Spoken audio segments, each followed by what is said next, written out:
This is Retro Sports Radio. Visit RetroSeasons.com for more sports history. On October 4th, 1967, the St. Louis Cardinals faced the Boston Red Sox at Fenway Park for Game 1 of the 1967 World Series. This is the NBC radio broadcast featuring announcers Pee Wee Reese and Harry Carey. Over 200 million listeners to today's game. This game is about ready to start, and it'll give me a great deal of pleasure to turn this over to a fellow that's really a pro behind this mic. He's been doing the games for the St. Louis Cardinals since 1946, and I always enjoy listening to him. I get him quite a bit in my home in Louisville, Kentucky. None other than Harry Carey. Come on in, Harry. Thank you very much, Pee Wee. All set to play baseball here. You know, it's a strange thing. The outstanding ball player on the 46 Red Sox was Ted Williams, the left fielder. This year in 67, it's their left fielder, Carl Yastrzemski.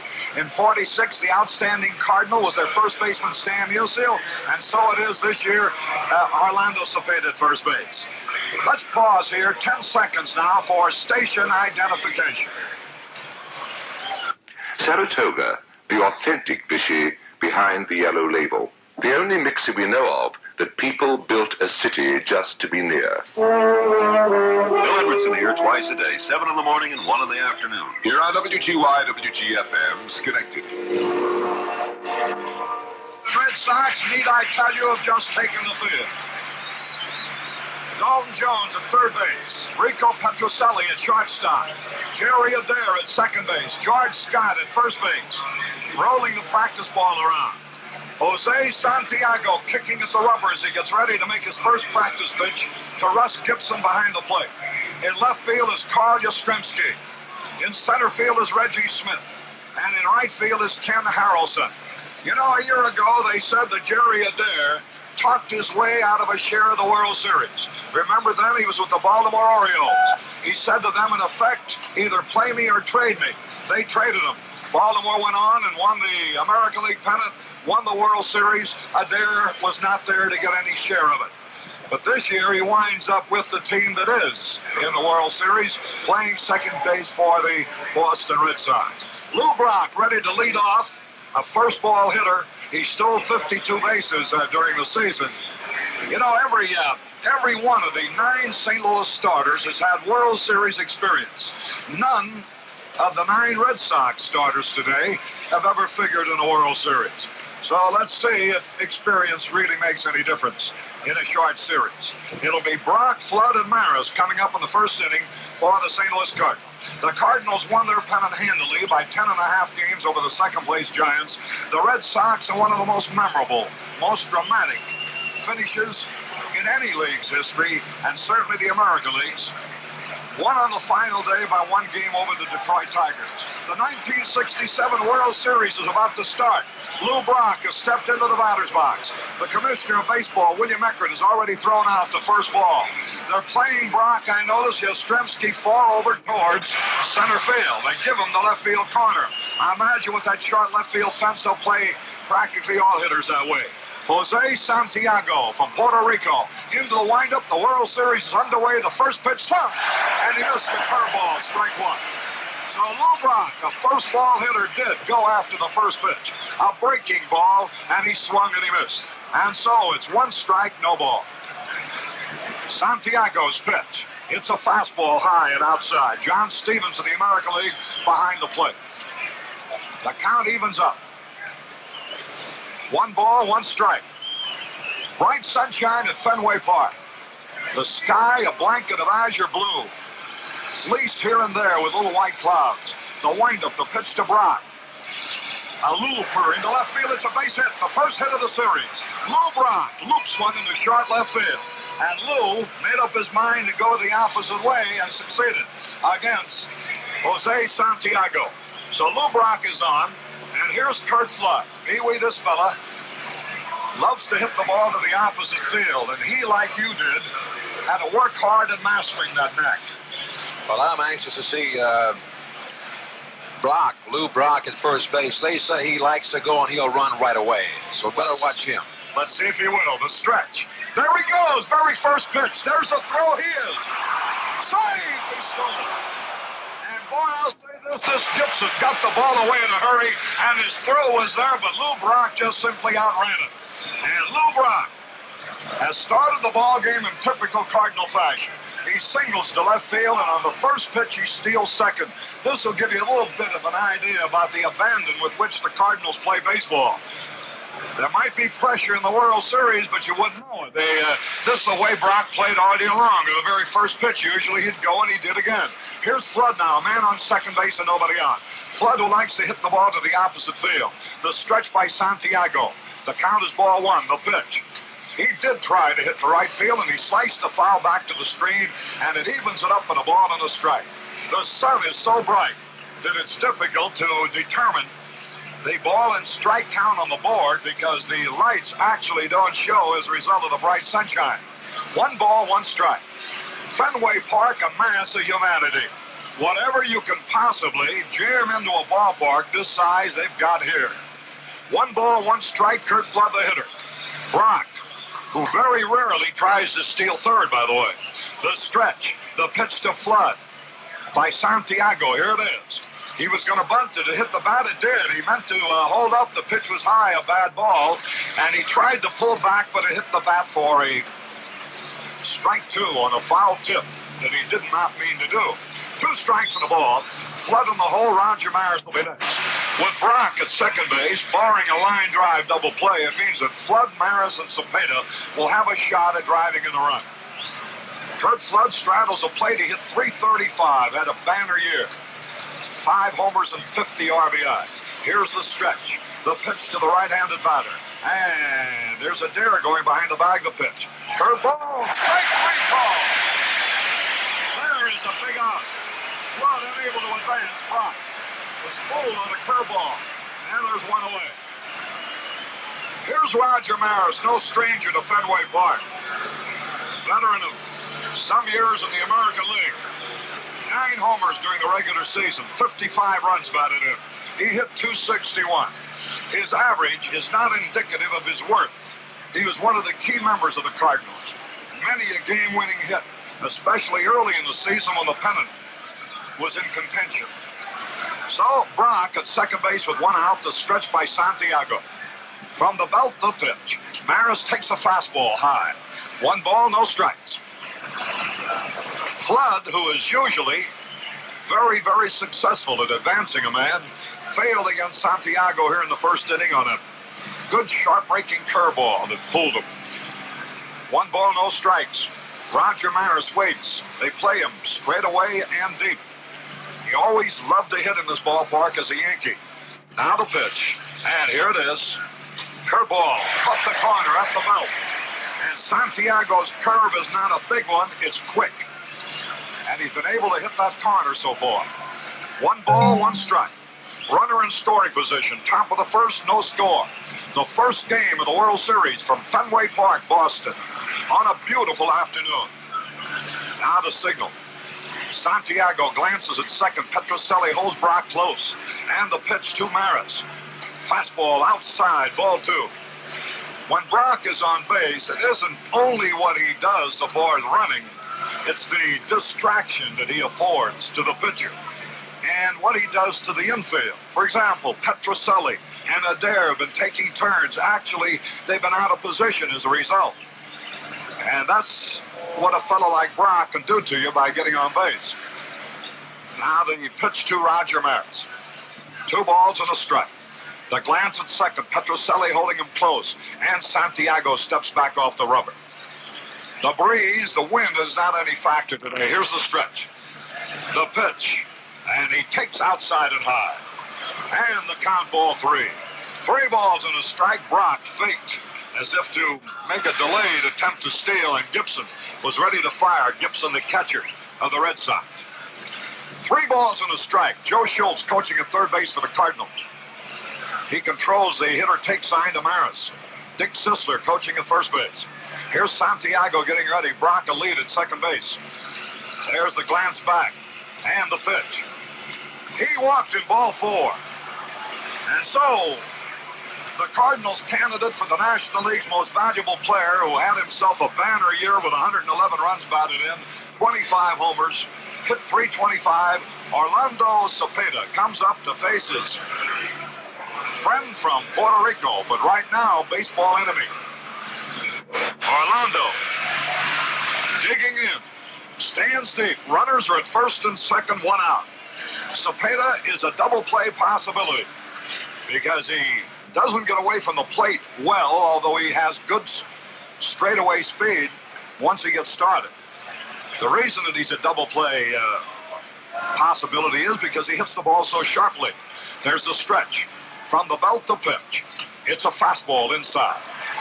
1 ball, no strikes. Runners at first and second. In the National League, the opposition tried to jam Cepeda. Fastballs in on his fist. 1 ball, no strikes. Runners at first and second. Orlando waiting. Santiago glances back. Here's the pitch. Inside, ball 2. McCarver waiting to hit next. And Santiago having trouble. We're in the top of the first inning with no score. Runners are at first and second with 1 out. Orlando Cepeda digging in. Jose Santiago, who had a fine season, winning 12, losing 4 for the Red Sox. Stockily built right-hander. 2 balls and nothing. Runners at first and second. Now the signal. The glance back. Maris a long lead at first base. And the pitch to Cepeda. He steps back off the rope. Brock continues to dance around at second base. Now Cepeda digs in. The stretch from the belt. Adair jockeying around. The pitch swung. High pop foul back. Out of play. In the stands. Gibson chases it, but no chance. The ball into the stands on the first base side. So the count, 2 balls and a strike. With 2 balls, no strikes, Santiago threw a fastball. Jammed Cepeda with it, and he got around late. The count, 2 balls and a strike. The outfield, deep everywhere. Cepeda the hitter, Maris at first base. Scott doesn't hold him on, plays deep. Brock at second base. Petrocelli and Adair have been doing an excellent job of holding him close. 2 balls, 1 strike. There's Petrocelli behind Brock. The pitch. Swung, and he fouled it back to the screen. He had a good cut. He was trying to go to the opposite field. That evens it up. And so it's 2 balls, 2 strikes. The ball rolls off the screen and back onto the wall, and the Cardinal bad boy, Jerry, picks it up. Runners at first and second, 1 away. Orlando Cepeda the hitter. The Cardinals trying to break out in front. Santiago gets set. The 2-2 pitch. Here's a big one. Curveball high and outside. Barely missed with it. And the crowd groaned on that one. 3 balls, 2 strikes. Cepeda, as the pitch passed the plate, quickly looked back over his shoulder. I don't think he was too sure which way it would be called. 3 balls, 2 strikes, and let's see if the runners break. There's only 1 out. Cepeda waiting. Brock a lead. Maris is at first. There's the stretch. The hesitation.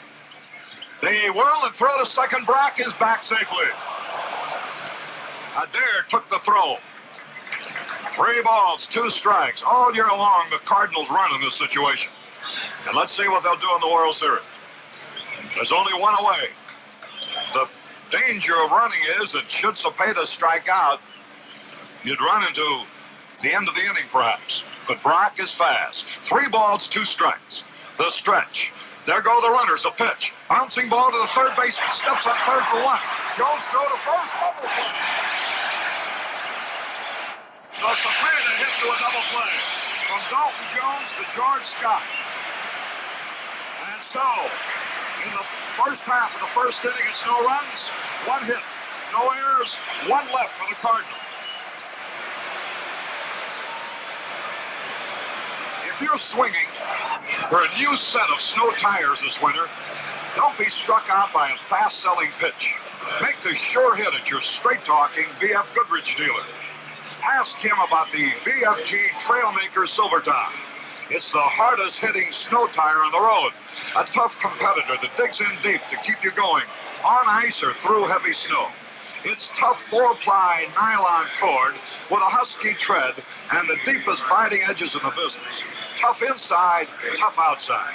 Yet you'll never hear it growl. It rides quiet on wet or dry roads. Trailmaker Silvertown snow tires have stopping power too. And if the going gets really skittish, you can have your trail makers with steel safety studs. There's no money down with a BF Goodrich Choice Charge account. And installation is free. So make a hit with power-driving BF Goodrich Trailmaker Silvertown snow tires. Get them now from your straight-talking BF Goodrich dealer.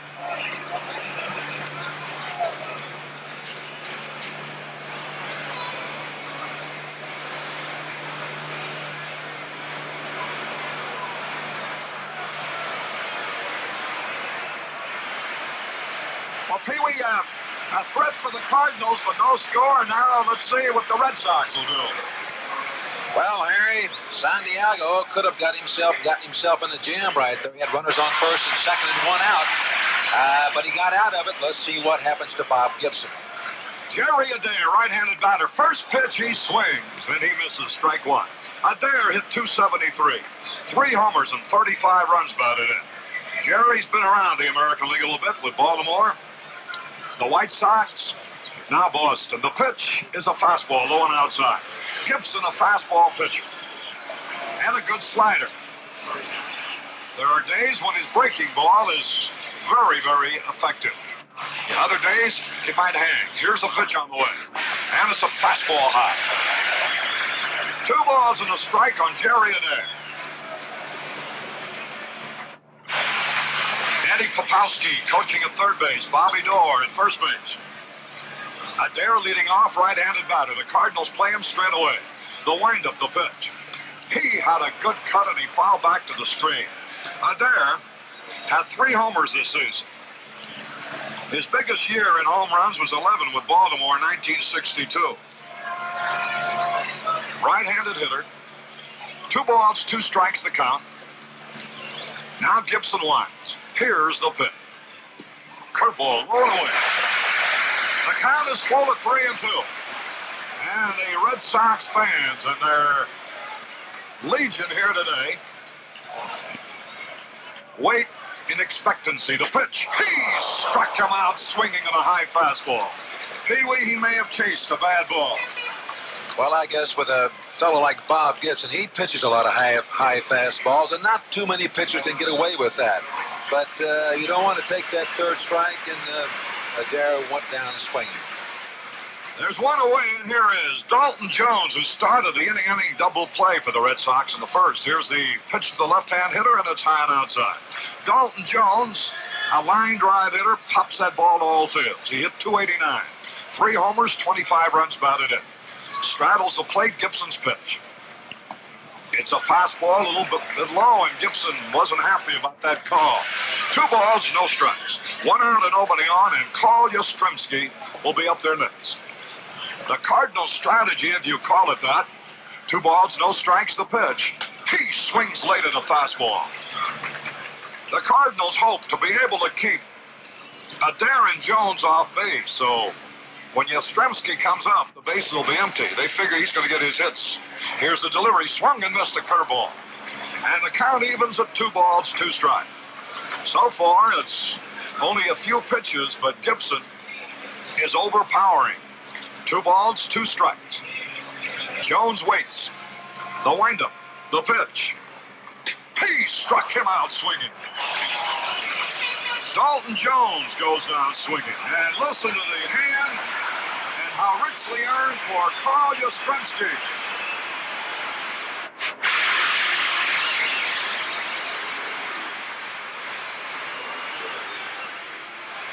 What a year. This fella had a career in one season.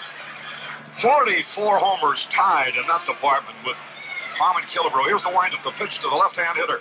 Fastball a little bit low. He drove in 121 runs, which was tops. He hit .326. That was tops. A Triple Crown winner and undoubtedly a unanimous MVP. Here's a pitch. Curveball low. He changed up on that one. 2 balls, no strikes, 2 out. Bob Gibson has fanned the first too many figs. Gibson, holds a World Series strikeout record established in 1964. Now the sign. 2 balls, no strikes. Yastrzemski, left-handed batter, the pitch. Swings, high pop foul.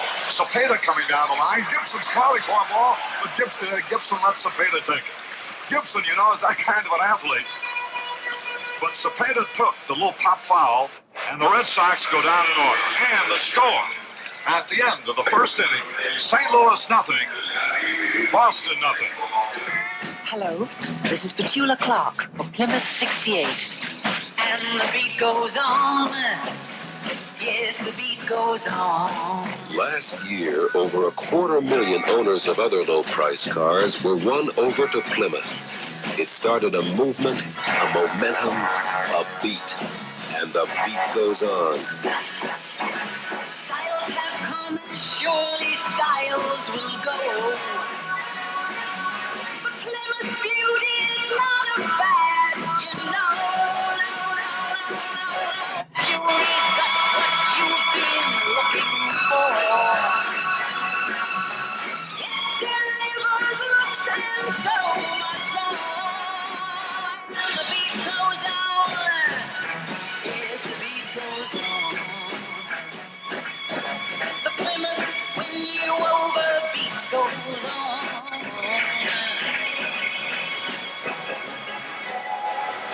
And now, 3 important words from your nearby Plymouth dealer. Enjoy the game.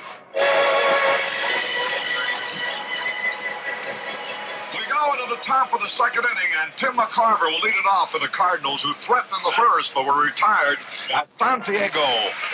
Forced Orlando Cepeda to bounce into a double play, beautifully handled by Dalton Jones at third base, who stepped on the bag to force Brock and fired perfectly to Scott to complete the double play. But now it's the second inning, and here's McCarver. He hit .295, his career high this past season. He hit 14 home runs, his career high this past season. He drove in 69 runs, which was his career high this past season. Need I tell you, he had his greatest year. The pitch. What? Curveball in there. Strike call. Santiago has a fine curveball. Tim, left-handed batter. Does a little form of calisthenics, loosening up there. Now the sign. Here's the windup. The pitch. A tap foul. 2 strikes, no more. The outfield. Pee-wee, I've noticed it looks, I guess it's because of this ballpark. It seems like they play all hitters about the same. But it looks that way. I've noticed that in Yastrzemski out in left field, they have a little spot that's worn out there. He plays a little bit more left center, I think, than most outfielders do in most parts. But this park is so short that he just gives them that left field line. Pitch to McCarver, swung and missed, and he lost his helmet on that one. McCarver goes down swinging. There's the second strikeout for Santiago. And that'll bring up Mike Shannon, the third baseman of the Cardinals. He hit .245 this past year. He had 12 homers, drove in 77 runs.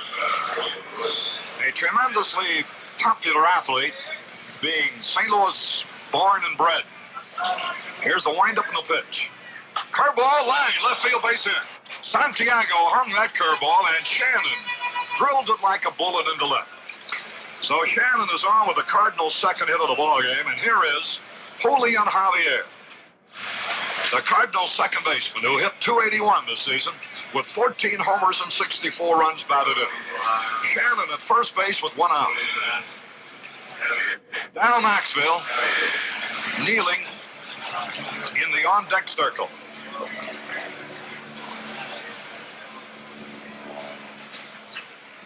Now the signal from the stretch. The pitch. Hooley takes curve into the dirt. Nice play by the catcher, Russ Gibson. 1 ball, no strikes. 1 out, 1 on. No score, second inning, first game of the World Series. Beautiful afternoon. The temperature must be in the 70s. Now Hooley gets set. He has faced Santiago in the Winter Leagues many, many times. Now the stretch. A lead by Shannon. The pitch. Line drive, left center field, base hit. Shannon around second base. Will he try for third? Here he comes. Reggie Smith fumbles the ball. And Shannon goes sliding into third base. Boy, that was some daring on Shannon's part, because Reggie Smith has one of the greatest arms in baseball, and had he not fumbled the ball, I think he would have thrown Mike out by a pretty good margin at third base. But the Cardinals were gambling, and they wind up with runners at first and third and one out. Harry, I'm kind of sorry to see Reggie Smith fumble that ball, because I was telling you last night, if we get an opportunity, this Reggie Smith has one of the finest arms you'll ever see. And you said finer than Carl Furillo, the old outfielder for the Dodgers, right fielder. I believe he does have, Harry. And he would have had a shot at Mike Shannon at third base. But this is what this Cardinals have done all year. They've taken that gamble. So it's runners at first and third. Let's watch the Red Sox infield. They play halfway around short and second. Down Maxfield, the batter. He hit .227, had a lot of timely hits, drove in 41 runs with one homer, that inside the park. They're stretched the pitch. Maxfield takes curve outside. Now Javier has better than average speed. Very fast at first base. Shannon's at third base. The infield, Scott holding the runner on at first. Dalton Jones is just a step behind the bag at third. Petrocelli and Adair are halfway at short and second.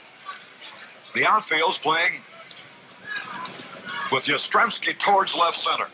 A lot of line drives, and in most ballparks, with the extra bases, the left center will be easy outs in this ballpark. Runners at first and third. The Cardinals threatening for the second straight inning. Here's Santiago getting set. The stretch. The pitch to Maxwell. Ooh, he undressed him on that one. There was one right under his chin. That's what you call a major league brushback. And Maxwell, his helmet went one way, his bat went another way, and his body went still a third. And I'm glad his body went in the direction it did, because that way he avoided the pitch. So the count, 2 balls, no strikes. Runners at first and third. Maxwell likes to hit the run, especially with Javier at first base, which he is now. Shannon's at third. 2 balls, no strikes. The stretch. Javier lead. The pitch. Curve outside. And it's ball 3. Now the pitcher, Bob Gibson, will be coming up next. There's no score in this ball game. We're in the top of the second inning. Runners are at first and third with 1 out. Pee-wee? Harry, at times like this, you've seen it and I've seen it, where you'll pitch around this fella here and hoping that you can get to the pitcher and have an easy out, maybe get 2 outs and not score, but not with Bob Gibson, the next hitter, because he is a very fine hitting pitcher. Here's a pitch. He walked him, ball 4, and the bases are loaded.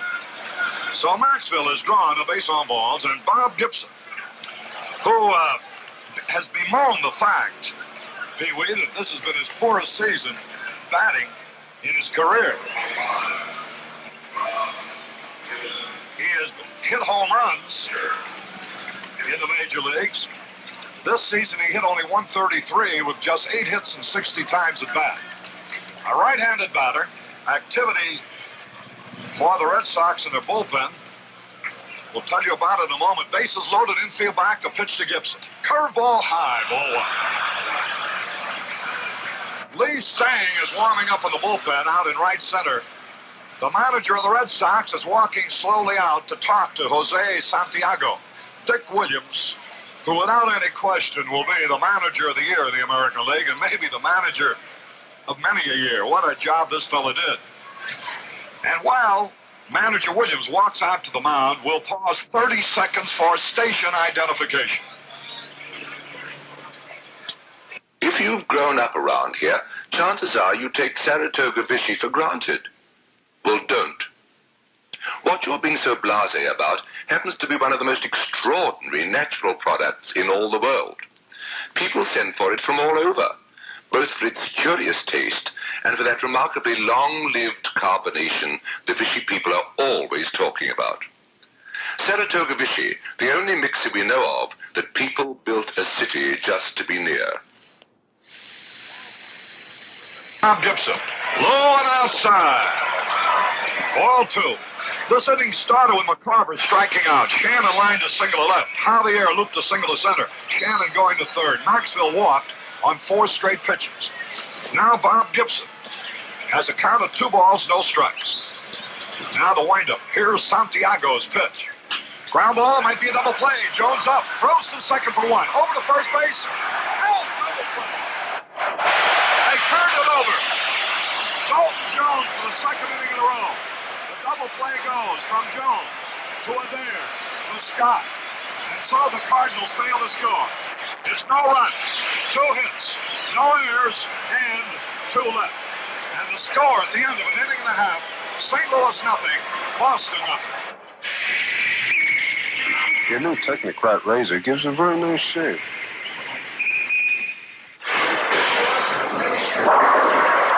Crazy about not having to handle razor blades since I got your Tectonics razor.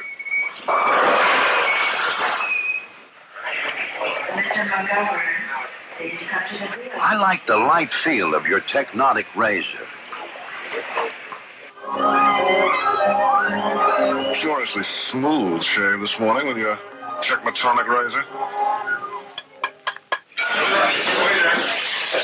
Did you know a guy could flip that lever for a new edge right in the middle of a shave with his Technochrome razor of yours?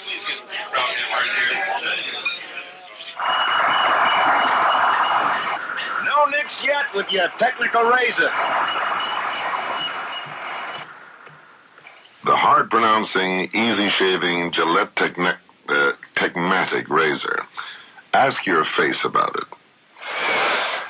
This is the bright sound in radio. WGY, a General Electric Broadcasting Company station at 810 on your dial in Schenectady, New York. Williams just put on. He went out and talked to Santiago. He did that last Saturday. Santiago was a little high with the ball. He told him to keep the ball down, and that's exactly what Santiago did there, and he got another double play and got out of 2 tough innings. Boy, that he did. And the play on Gibson at first base, I was amazed how close it was. Gibson, just had a broken leg this summer. Here's the first pitch swung on by Ken Harrelson, a fly ball to right field. Roger Maris there, and he has it. Ken Harrelson, who hit .255 with 12 homers and 54 runs batted in, went after the first pitch and flat out to Maris. That'll bring up George Scott, a popular favorite here. Listen to the crowd.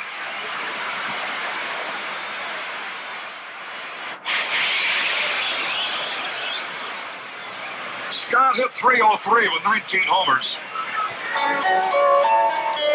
This is WGY, a General Electric Broadcasting Company station. Drove in 82 runs, batted .303, 19 home runs, and a great defensive first baseman. This fellow's got a short left field fence. Here's the pitch. Line drive base hit. Left center field, Brock going over. Here's Scott rounding first, holds up there. And there's the first Red Sox hit. A line single to left center by George Scott.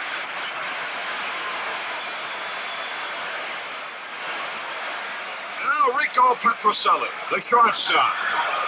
When you have a shortstop that hits 17 home runs, you know you have yourself some property. He drove in 66 runs. He hit .259, right-handed batter. Stretch pitch. He swung and he missed. He was trying to go to the opposite field. 1 strike, no ball. Petrocelli, the hitter. Right-handed batter. Scott, the runner at first. Listen to the Red Sox fans. An old staccato applause. Gibson gets set. The pitch. Here it is. He swung and he missed. Strike 2. Petrocelli had a good cut that time. We're in the second inning. No score. With 1 out, Scott is single to left center. And Petrocelli is the batter. That was the first hit for the Red Sox. Now the stretch. The pitch high. And Gibson has plenty of smoke. You know, Dalton Jones, playing in his first World Series, has already tied the World Series record by starting 2 double plays in a game. That's a record for a third baseman. Sometimes it doesn't take you long to get into that record book in World Series competition, and sometimes some great stars never even played in a World Series. 1 out, a runner at first. Petrocelli, 2 strikes and a ball. Gibson's pitch. He struck him out swinging. And there's the third strike. Reggie Smith, the center fielder. He stole 17 bases. He hit .246. He had 15 homers, 61 runs batted in. Switch hitter. Batting left-handed against Bob Gibson. I see Flood is playing him towards left field. They don't play him to pull. In fact, Flood is looking towards Roger Maris for guidance as he moves towards left field out of his center field position. Reggie swings and misses a fastball. Had a good cut. Well, they say this youngster has a tremendous future. It's his first full year, and it's a good one. He'll hit much higher than 246 before he's through. Great speed, wonderful arm, as we've discussed. The stretch pitch. There goes the runner, swung, bouncing foul. Past Bobby Dorr. Into the Red Sox dugout where Dick Williams grabbed that ball. So, 2 strikes to nothing on Reggie Smith. George Scott, the runner at first base. You know, Scott, for a big fella, can run. He stole 11 bases. The stretch. He has a lead. The pitch. Line foul. Into the stands on the roof in left field. He got around late on that one, Pee-wee. So I guess their defense, they know what they're doing out there. Well, Reggie Smith, he's a few times that I've seen him this year. He's liable to hit the ball anywhere. Of course, Bob Gibson's real good fastball. He's more apt to hit it off over into left field. But if he throws him a curveball, gets it down or in a little bit on him, he's more apt to pull it. 2 strikes is the count on Reggie Smith. Scott a lead. Cepeda holding him on. The pitch. Fastball outside. And the count, 2 strikes on the ball. I don't believe that was a pitch out, although it was in a pitch out position. We're in the second inning, no score. The Red Sox have just had their first hit. The Cardinals have had 3 hits so far, have threatened twice, but failed to come across. Throw to first, runner back. Cepeda returns the ball to Bob Gibson. Bottom half of the second inning, no score. Gibson takes his cap off, wipes his face. It's warm down on that field. Now time is called, let's see. Pee-wee, I wonder if they're getting an admission price out of those fans who are draped around that sign out in center field outside the ballpark. Well, of course, the latter part of the season, they've been up there. We even had a couple of them on the scoreboard out in right field. Of course, they finally chased them off because this is right inside of the ballpark. But they've been trying to get into this ballpark, and, of course, it's standing room only, and that's a nice place to be out there. You know, we have the delay now is because one of the fans is on the top of the green monster right next to the foul pole, and they're trying to get him down. So, with a small ballpark here at Fenway, fans are using every devious means of witnessing this spectacle, even to the point of taking their life in jeopardy, as it were, by hanging off signs that are extended some 100 feet above the ground. Reggie Smith is the hitter. 2 strikes and a ball to count. We're in the bottom of the second, no score. The runner at first base, George Scott. Gibson's pitch. Here it is. Swung a high pop foul back, and Pee Wee Reese, I thought, might have a put out, but over his head and onto the roof. Harry, what's your record this year on foul ball? I've been ducking him all this year, Harry. What's your record with that little basket of yours? That net of mine, it was in a slump all season long. I think it caught 5 this year. Here's the stretch. And the pitch. There goes the runner. Swung, and he struck him out. Reggie Smith becomes the 4th strikeout victim for Bob Gibson, who has fanned 2 in each of the first 2 innings. No runs, 1 hit. No errors, 1 left. The score at the end of the second inning, St. Louis nothing, Boston nothing.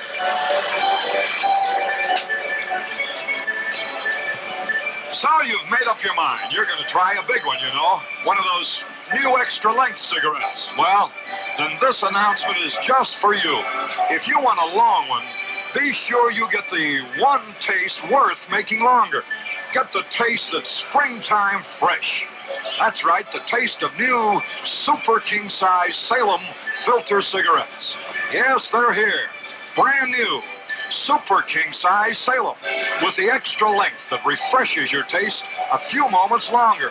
And aren't you glad? You get a few moments more to enjoy America's favorite menthol taste. The freshest taste in smoking, now extended just a few moments longer. So if you want to try a big cigarette, don't make a big mistake when it comes to taste. Try new Super King Size Salem. 1 pack, and you'll know what we mean when we say, here's the one menthol taste worth making longer.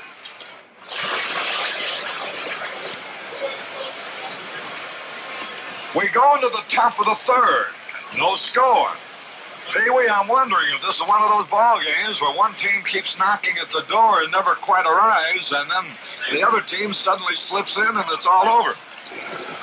Well, both these clubs, Harry, they have pretty good power, and of course there are two pretty good pitchers working out there right now. Santiago, if he can keep the ball down, as you noticed a while ago, he does not have a big curveball, but he has a real quick breaking slider. He keeps the ball down, he's pretty tough. And of course, everybody knows that Bob Gibson's tough, so it could be a low-scoring ball game, but maybe they're kind of fencing here and just feeling each other out. We go to the top of the third, and as we do, it'll be the top of the batting order again for the Cardinals.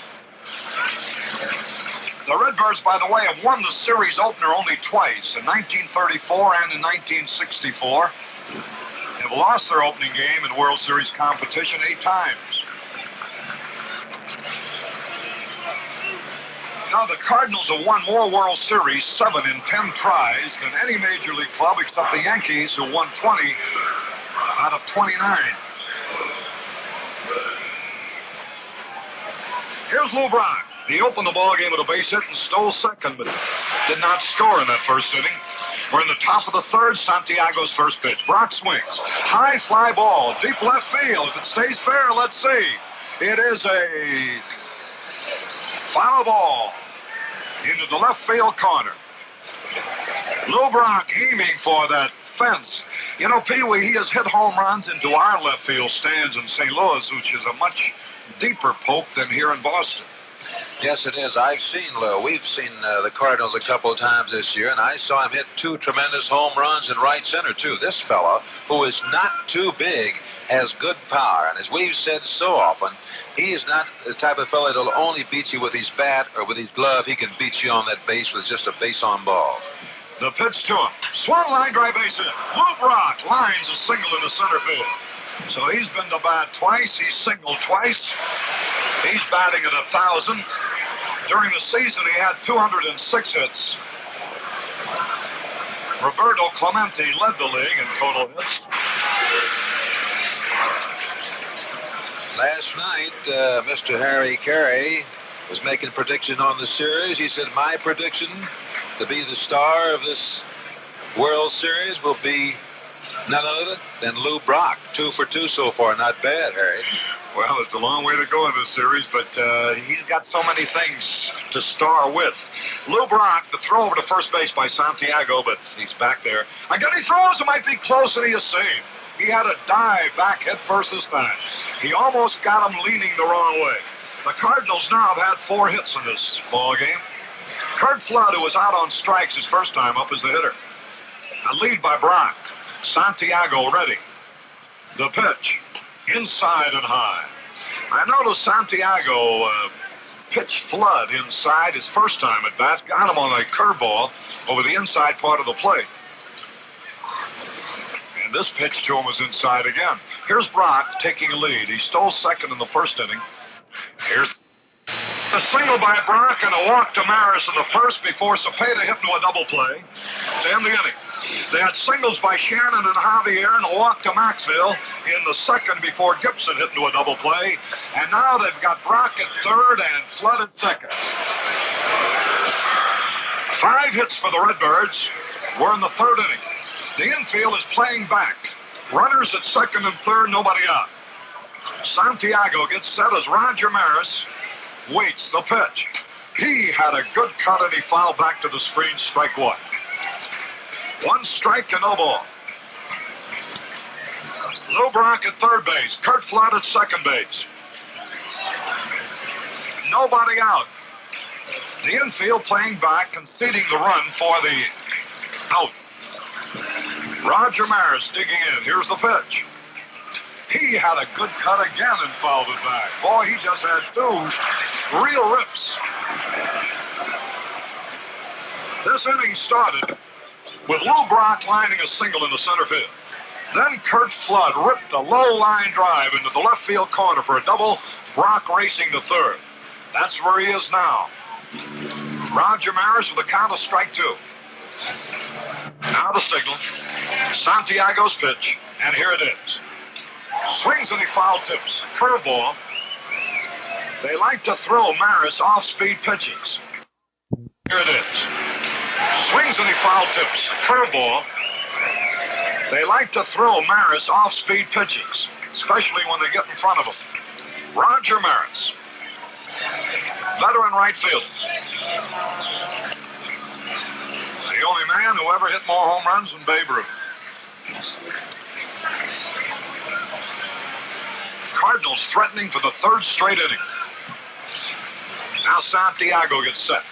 The windup, the pitch. Inside fastball. The crowd groans as they thought it might have caught the inside corner. A gutting pitch by Santiago that time. He tried to jam him with the fastball, almost caught that inside corner. Lee Stang is working out on the bullpen for the Red Sox. 2 strikes and a ball on Roger Maris. Cepeda will be next. Now the wind, the pitch. Foul tipped, barely got a piece of the ball. And Santiago has done a tremendous job when the pressure's been on. He got Cepeda to hit into a double play in the first. He got Gibson to roll into a double play in the second. And he is really battling Roger Maris here in the third. Runners at second and third and nobody out. No score. Now the signal. Here's the windup. The pitch to Maris. Smash on the ground. The run will score. Scott up with the ball. Steps on the bag. And Flood advances to third. Roger Maris drives in the first run of the 1967 World Series. A hot shot on the ground to Scott, who fielded the ball, stepped on the bag unassisted. Brock crossing the plate. Flood advancing to third.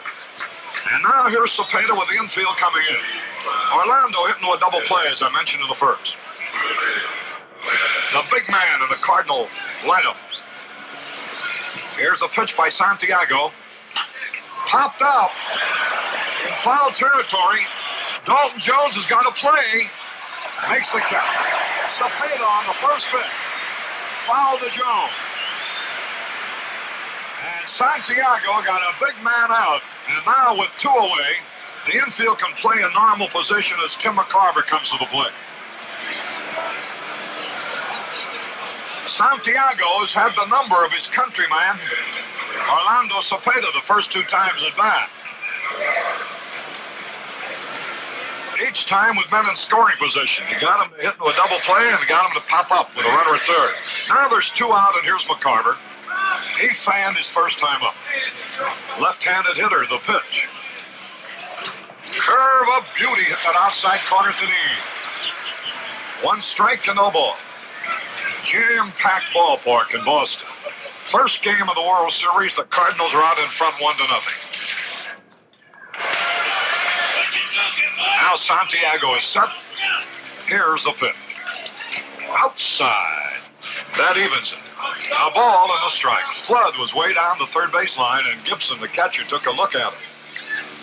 Tim McCarver. Left-handed batter. Cardinal catcher. Drove in 69 runs during the season. Here's the pitch. Barely missed the outside corner. McCarver wants a squeeze of that rosin bag.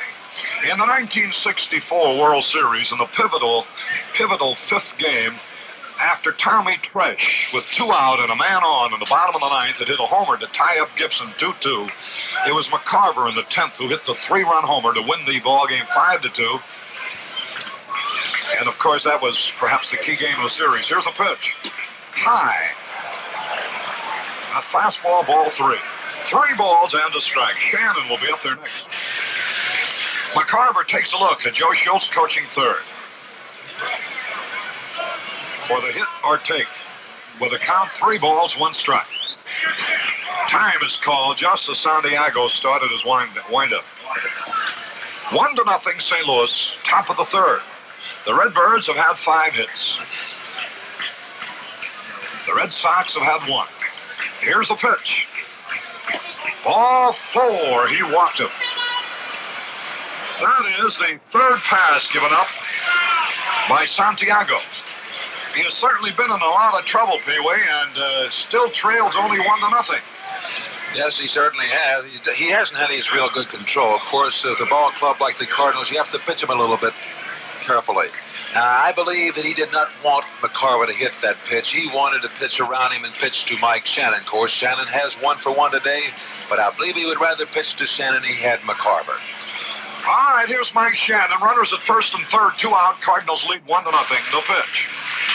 Popped it up on the infield. He fooled him with a curveball, and Adair will field this one. He does. Shannon pops to Adair.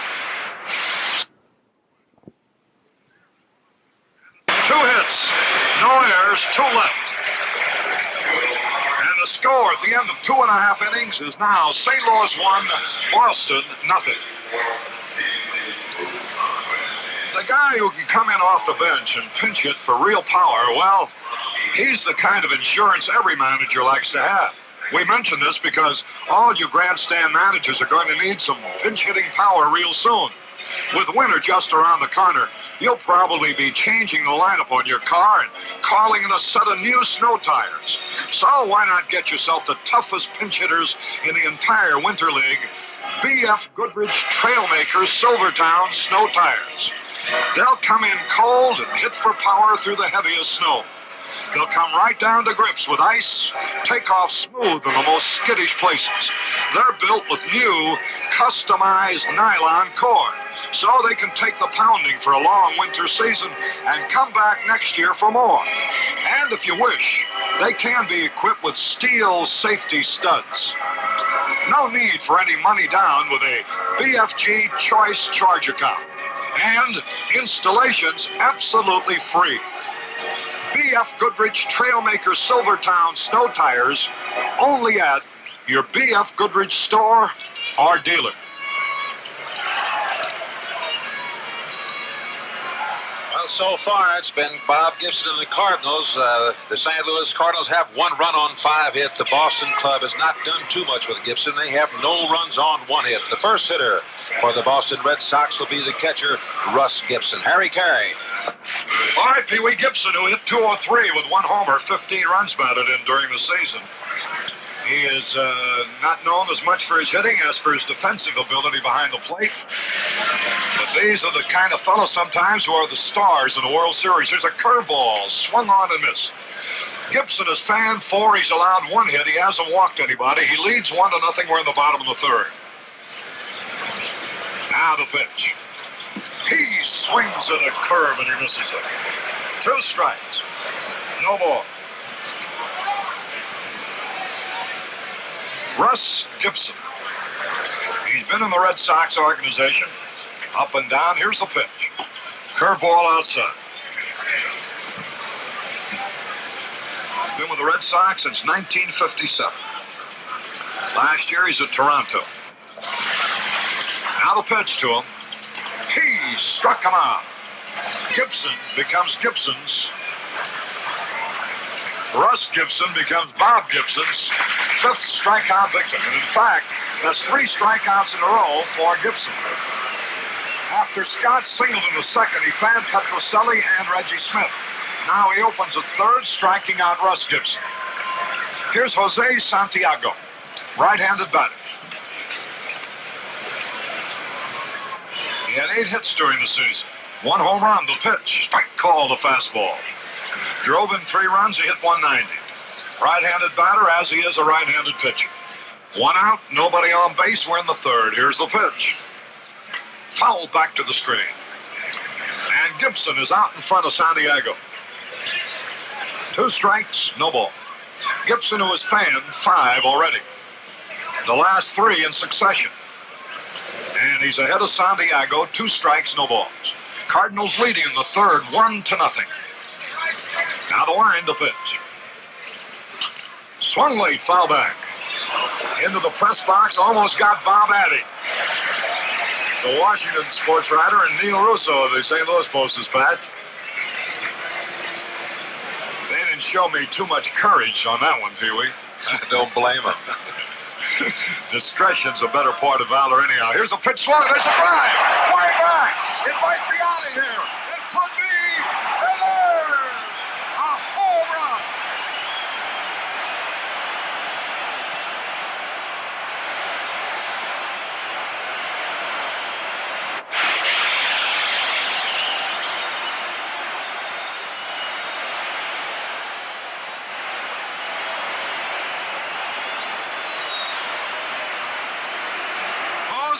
Santiago brings this crowd roaring to its feet with a home run to the screen in left center. With a count of 2 strikes and no balls, and Bob Gibson is a little put on it himself. Here now is Jerry Adair, the pitch. Swung, foul back, out of play. Anybody who swings that bat is dangerous. And Santiago just proved that. He was in the hole, 2 strikes and nothing. He's the pitcher. Gibson hung a slider and he hit it on the screen. Here's the pitch. Adair takes a curve, strike 2. This game is tied. The Red Sox, with 1 swing of Santiago's bat, have equalized. Here's a pitch low. What the Cardinals have done with 5 hits and 3 walks.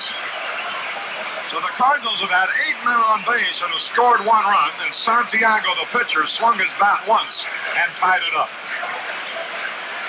Jerry Adair. Here's the pitch. He struck him out swinging. The 6th strikeout for Bob Gibson. Here's Dalton Jones, who fanned his first time up.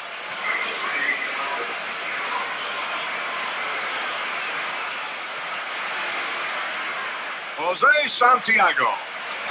Well, I wonder how many pitchers have hit home runs in World Series. I know there's quite a few, but nevertheless, it's a most honorable distinction for a pitcher who remembers a base hit anytime. A home run in the World Series.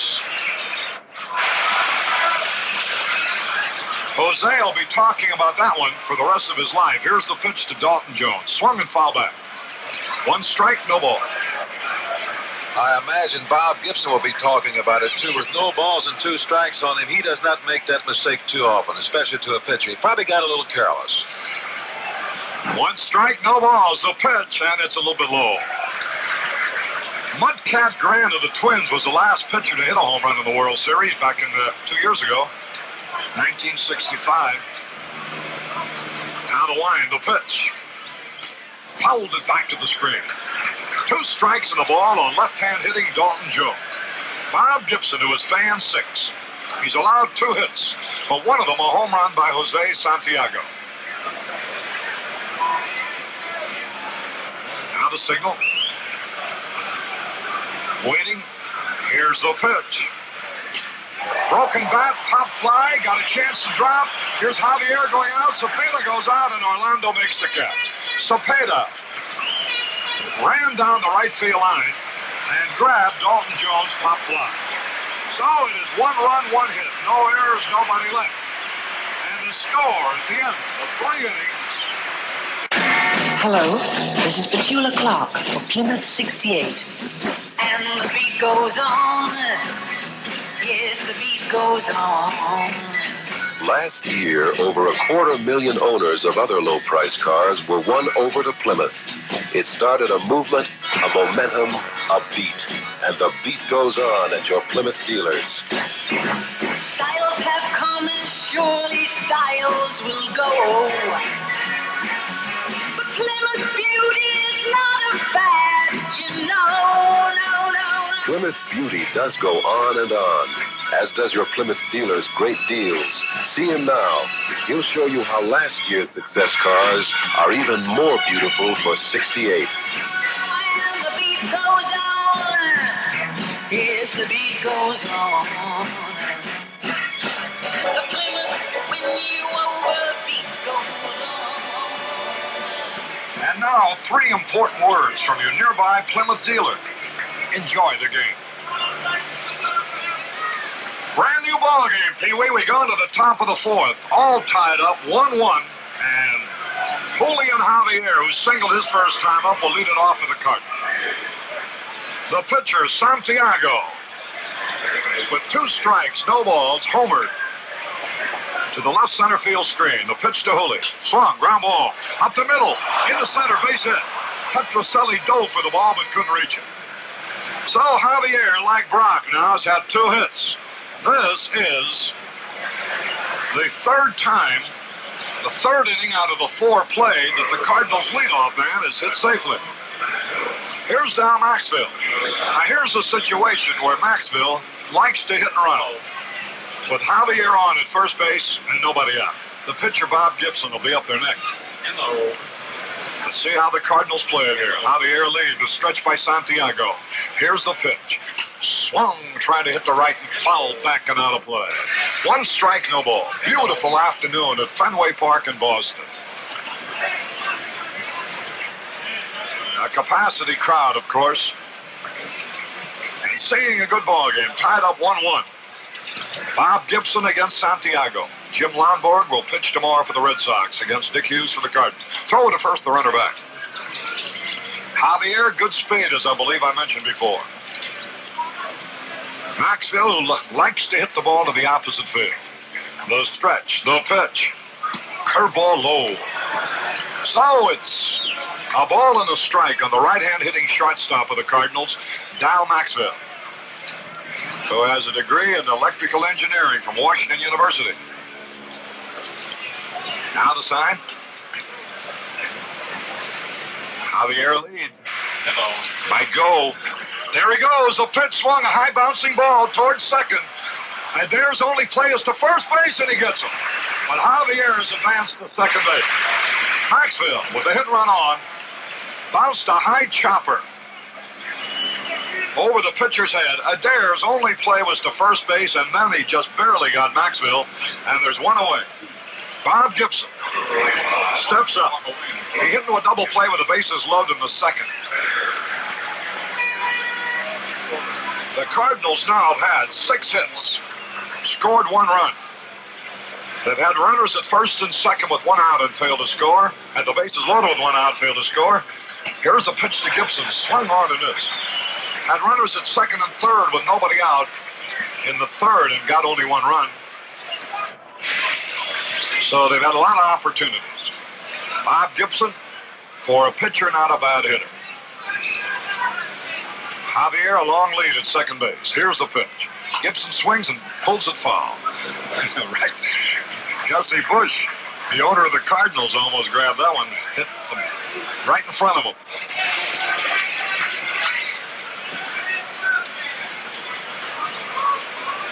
Two strikes and nothing on Gibson. Santiago, a big number 30 on the back of his uniform.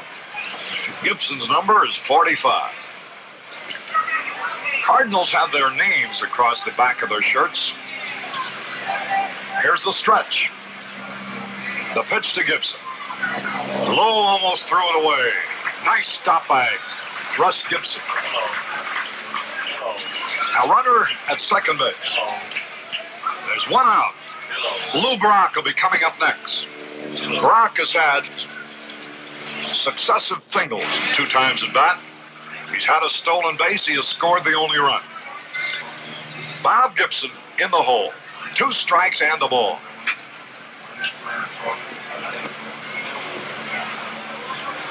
Now the glance back. Julio lead the pitch. Curve strike to Gibson is called out on strike. Well, I tell you, there was some difference between the pitch Santiago made to Gibson with 2 strikes and the pitch Gibson made to Santiago with 2 strikes. I was just thinking that, Harry, on the first pitch when he had no balls and 2 strikes on Bob Gibson, Santiago threw that curveball low and almost threw it away. And now he gets him 2 balls and 2 strikes and 1 ball. He really does break off a real good curved ball and caught him looking. All right, here's Lou Brock.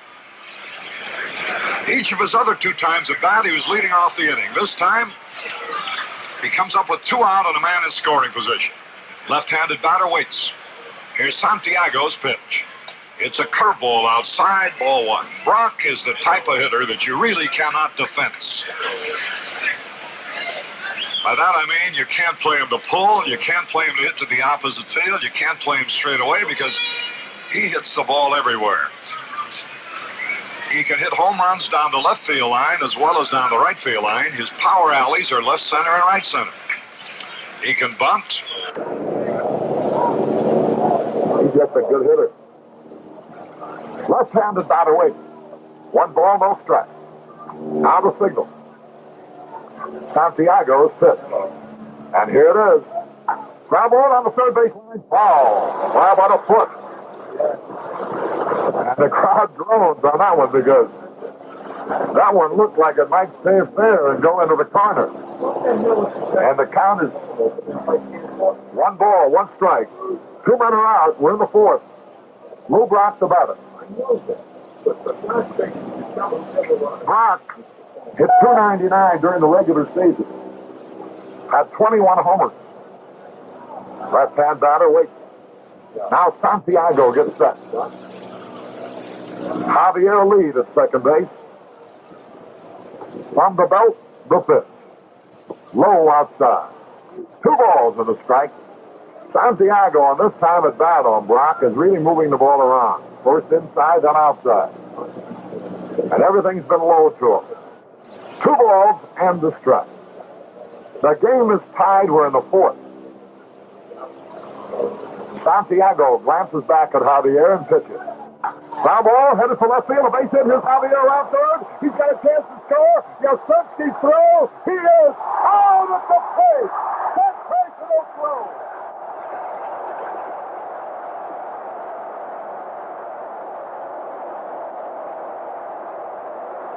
Yastrzemski charged the base hit like an infielder.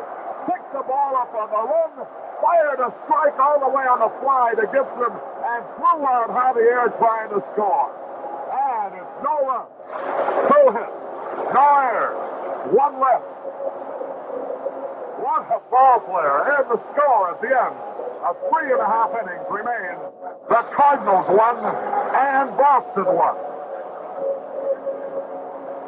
You know, the experts tell me that the average guy has about 15,000 whiskers on his face, and that adds up to a lot of shaving day in and day out. That's the best reason I can think of for using Gillette Foamy. No other shaving creams in this league. Gillette Foamy is as rich and thick and moist and full of lather as your beard has ever come up again, and there's a mountain of shaving comfort in every can. No wonder it's the #1 choice among men. So remember, nobody makes a lather like Foamy. Nobody makes a lather like Gillette. Flair lets you write the way you feel. Flair can write angry. Flair can write happy. Flair, very, very small. Or 10 feet tall. Flair is different. No ballpoint, no pen point. Flair has a smooth nylon tip that stays firm, stays sharp. Flair. By Paper Mate. Carl Yastrzemski getting a great hand. It's the first pitch, a 1-hop to Javier, who throws him out at first base. And there's 1 gone here in the bottom of the 4th. See, only a professional who's been through it all and been down on the field and in that gray and white uniform in these kind of games, I guess could really appreciate, all of the fans did too, the ability necessary to make the kind of a throw that Yastrzemski did. And I know you want to comment on it, but first, here is Ken Harrelson taking a curveball for a strike. Well, I've seen Yastrzemski do that so many times this year. He'll go to his right and make a rifle throw to second base. He really did charge that ball.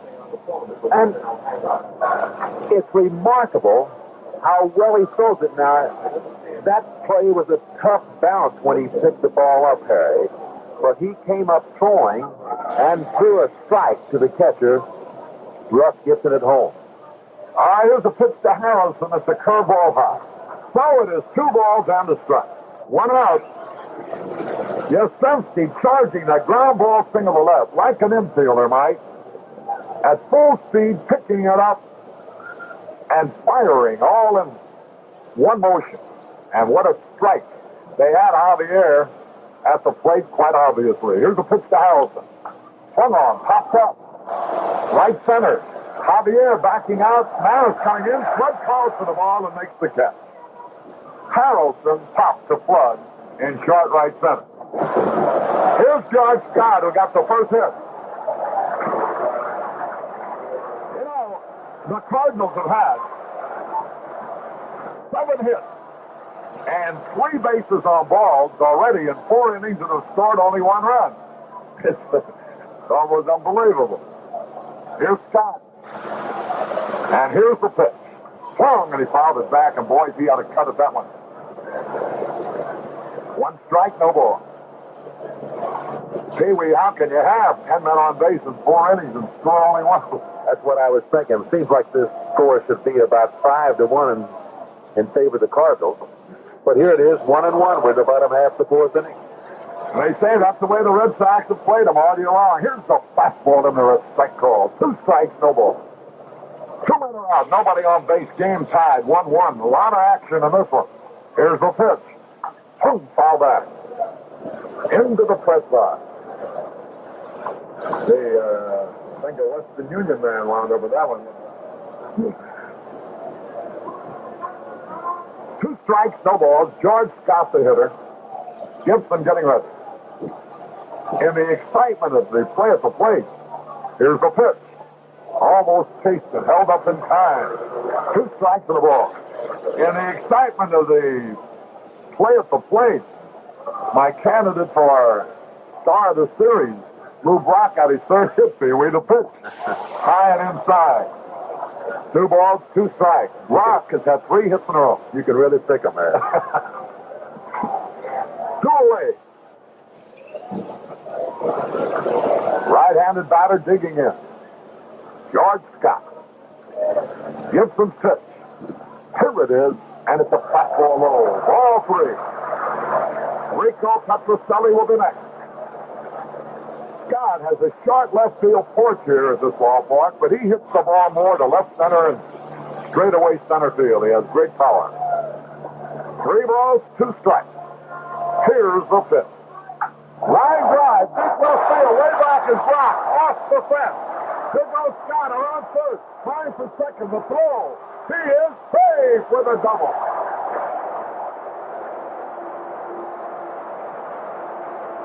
John Scott lines a double off the left center field wall. You know, Pee-wee, there's an example. Everybody talks about how short that fence is, which it is. But there are a lot of balls hit to left center, line drives, and another parks would travel for home runs. They're only hit that wall and go for either singles or doubles. That's so true, Harry, because a lot of times it's not easy to hit a home run in this ballpark unless you hit a high drive or high ball, because it'll still catch part of that wall. It must be at least 60 feet high. Rico Petrocelli swings at the first pitch, and there's a fastball up around his Adam's apple. 1 strike and no ball. 2 out. The Red Sox have had only 3 hits, but they've played long ball. A home run by Santiago and a long double by George Scott. Here's the pitch. He swings at a curve. He tried to stop. He had chased it. And Gibson's ahead of him. 2 strikes, no ball. The game tied. We're in the bottom of the 4th. Rico Petrocelli. With a count of 2 strikes, no balls. The pitch. He struck him out swinging. That's 7 strikeouts for Gibson. No runs, 1 hit, no errors, 1 left. And the score now at the end of 4 innings remains: the Boston Red Sox won, the St. Louis Cardinals won.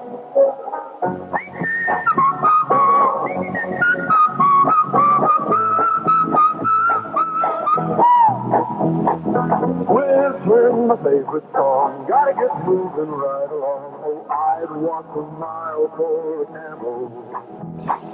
Walk into nowhere, gonna find music playing there. Yes, I'd walk a mile for a camel.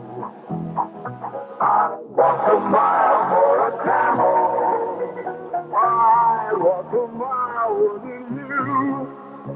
I've got one soul, little two with a great big bone. Yes, I'd walk a mile for a camel. I'd walk a mile for a camel. This little message is strictly for smokers who've never tasted a Camel cigarette. Camel smokers, you know what we mean. You other guys, start walking.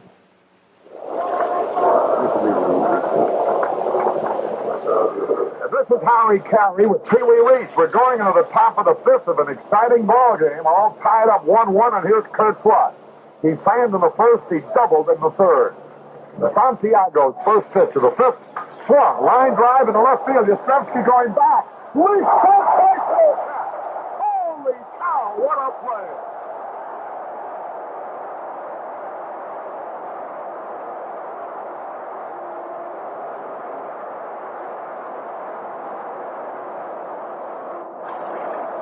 I tell you, they say that a lot of fellas said, well, this guy had such a superhuman year, you couldn't expect him to continue it in the World Series.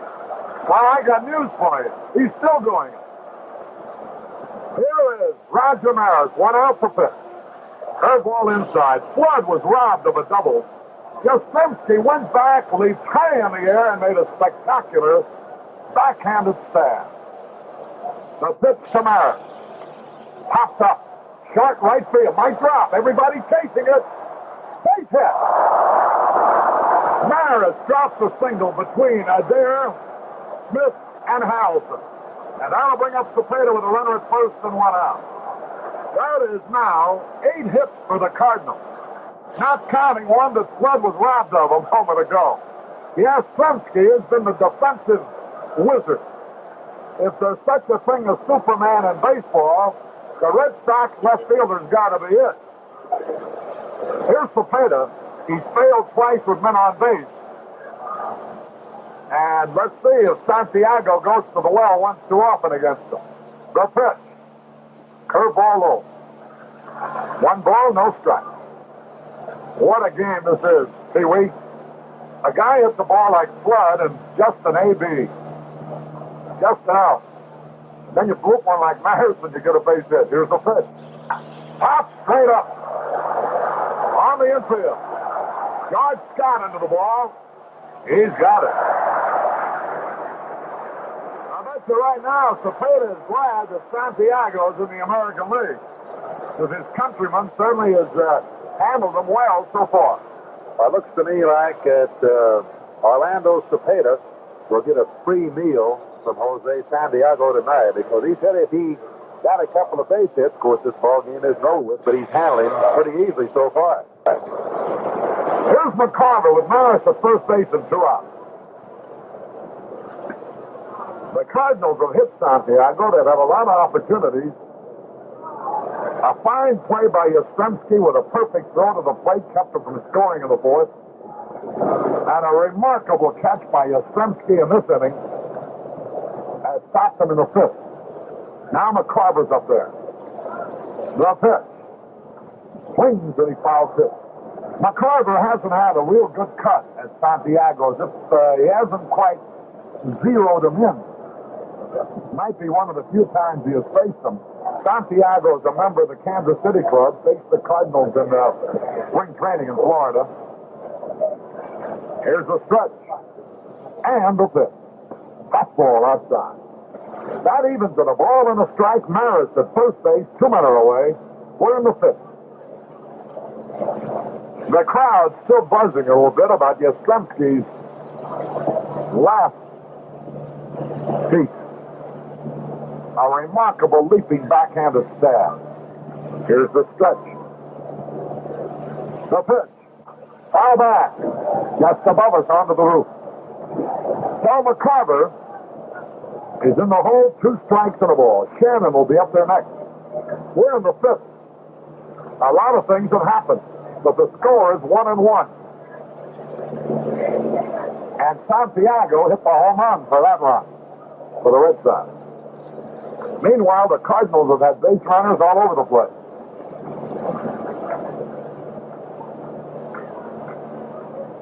Now the signal given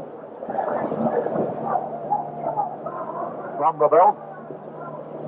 The pitch. Popped up. That'll be an easy out. Gibson, the catcher, off at the mask, getting under the ball, and he takes it. McCarver fouled to Gibson. No runs, one hit. No errors, one left.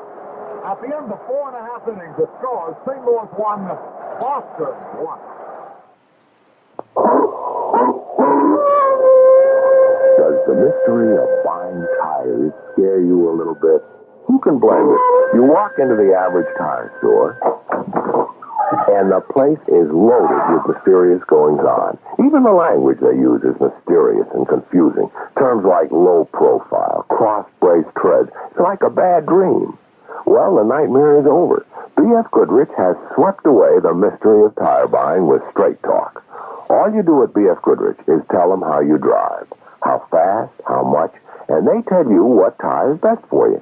They do it with a tire value calculator, a little device that sizes up your driving habits and picks the one B.F. Goodrich tire that suits you best. They even save you money. Never again will you be caught in a web of confusion on tire buying day. Straight talk from B.F. Goodrich will see to that.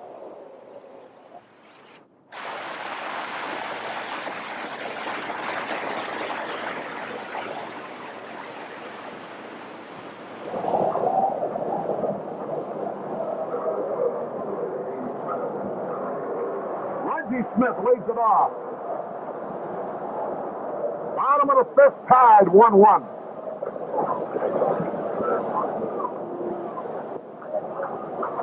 Smith fanned his first time up. Gibson has struck out 7. We're in the bottom of the fifth. Smith, left-handed hitter with good speed. The windup, the pitch. High fly ball, center field. Kurt Flood getting the beat on it, and now Maris comes over, and Maris makes the catch. They almost collided. Maris crossed in front of Flood.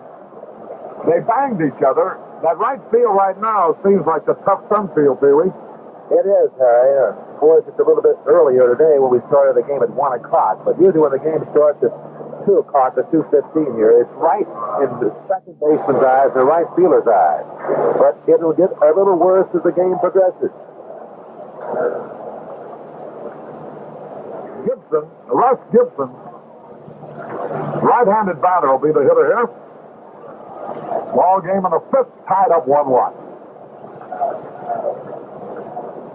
I tell you, these first 5 innings have had a lot of action.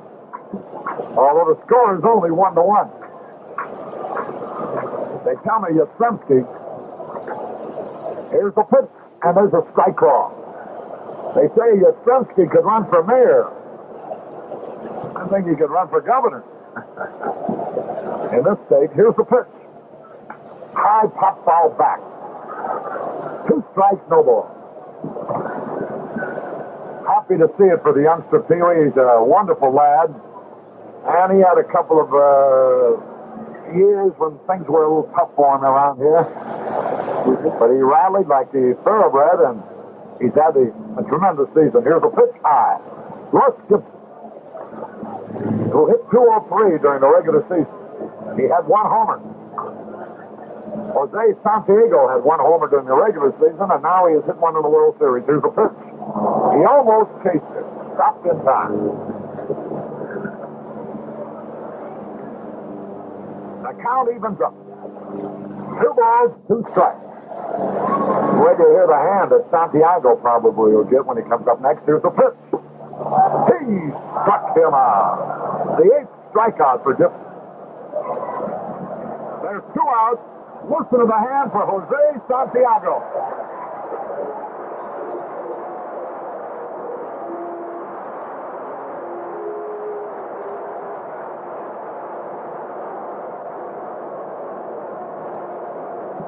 homered with a count of 2 strikes and no balls in the third.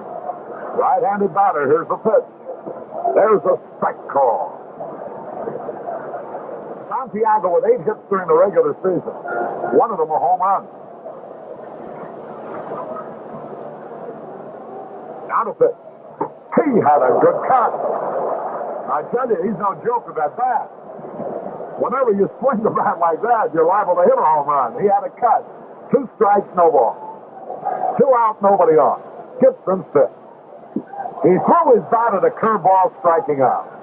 So, that's 9 strikeouts for Gibson in 5 innings.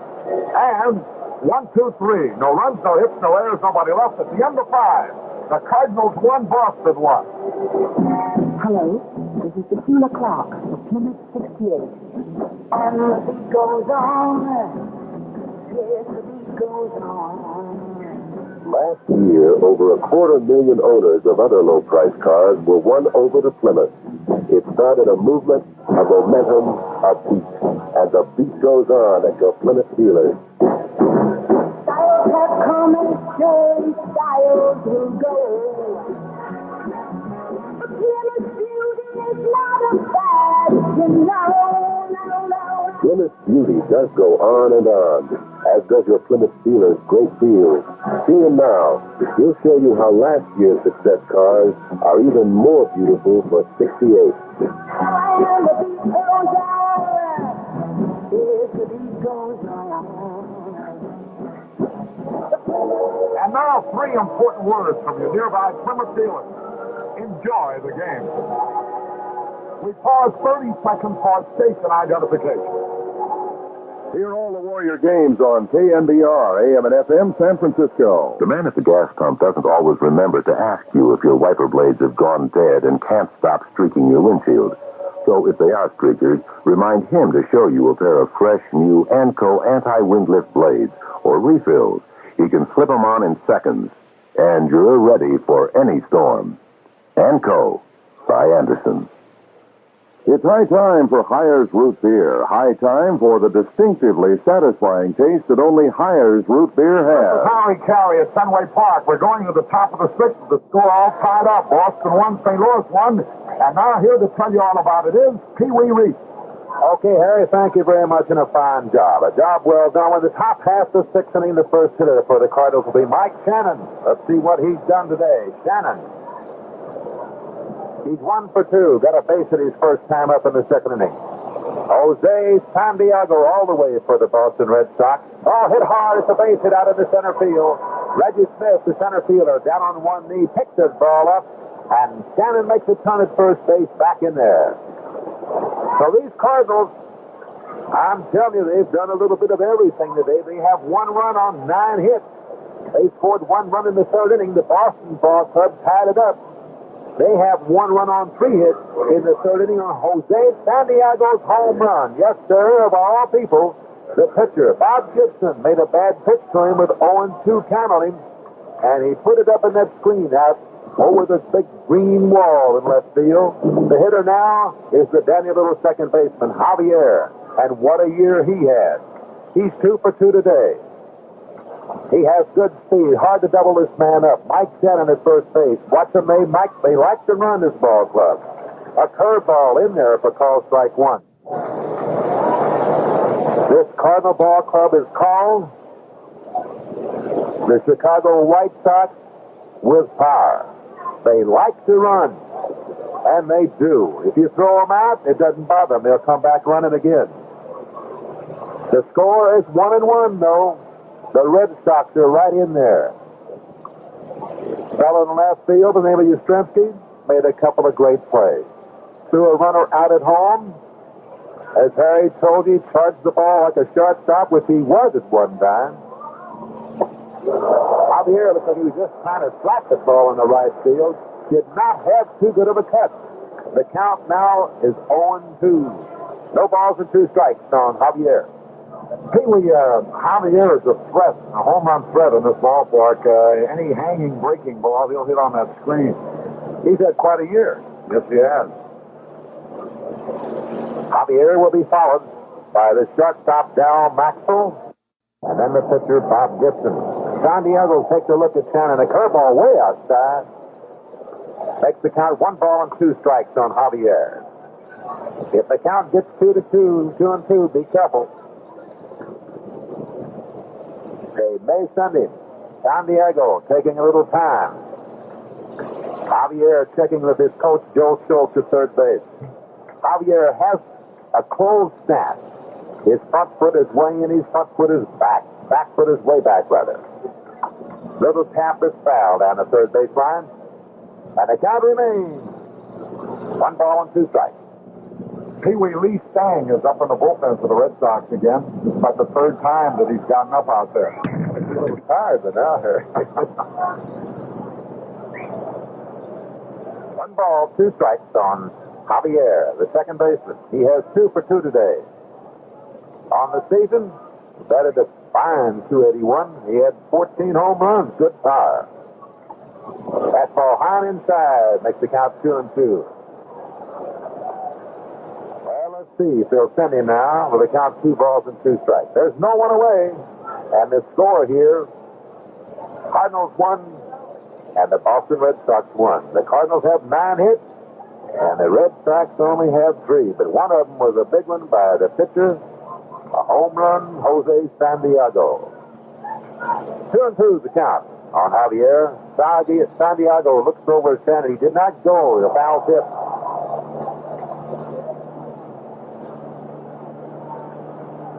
These same 2 teams will be right back here tomorrow.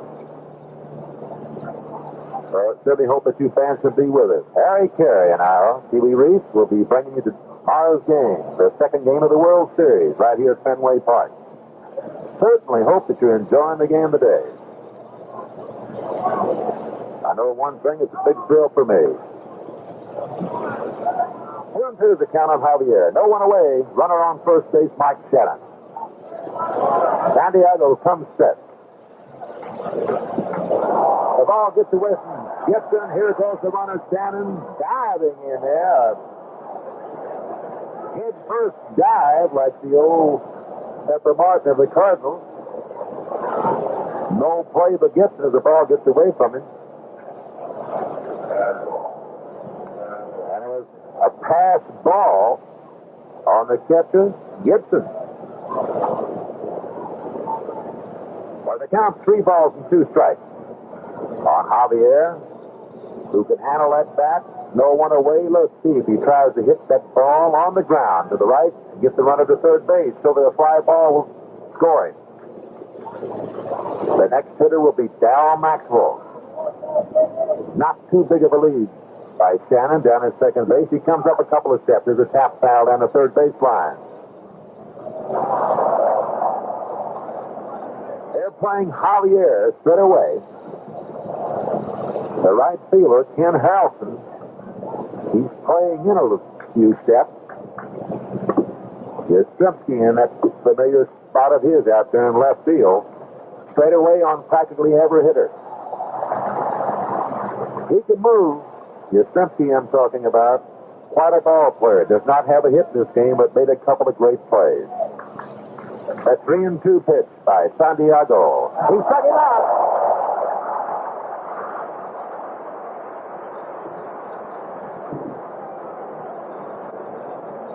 The 4th strikeout for big number 30, Santiago, as Javier goes down swinging.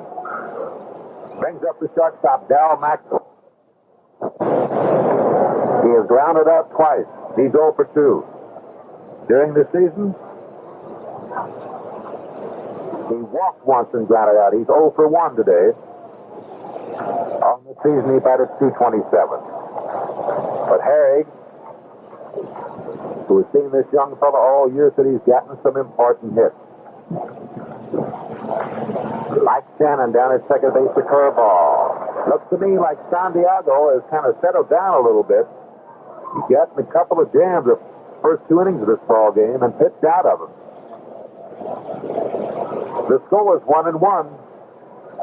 The Cardinals scored 1 in the 3rd. So did the Boston Red Sox.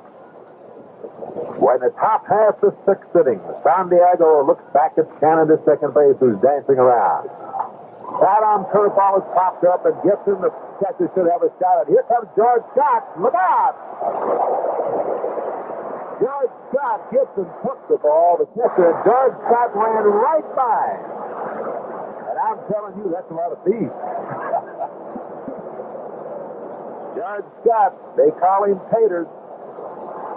I imagine maybe Russ Gibson had trouble locating the ball because it was quite obviously in his territory. Scott had to run about 90 feet from his position. And boy, he was really motoring. Harry, I'm glad you noticed that because we were doing a game here the other day and Gibson lost 2 balls on 2 pop-ups the same way, and George Scott caught one of them and couldn't get to the other one. So he has a little trouble picking the ball up here, and the sun is very high.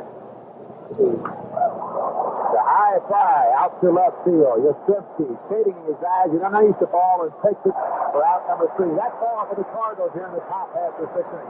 No runs, 1 hit, no errors, and 1 man left on base. So that's the 5.5 innings of play. It's the St. Louis Cardinals 1 and the Boston Red Sox 1.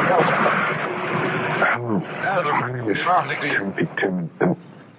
I had a terrible experience the other day. I went to buy a pack of Gillette Super Stainless blades with the miracle plastic coating on the edge. So I asked the man for Gillette Super Stainless, and he said, they call it the spoiler.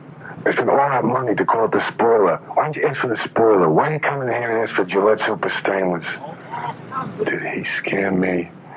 I don't know whether to ask for the spoiler to go to another store from now on.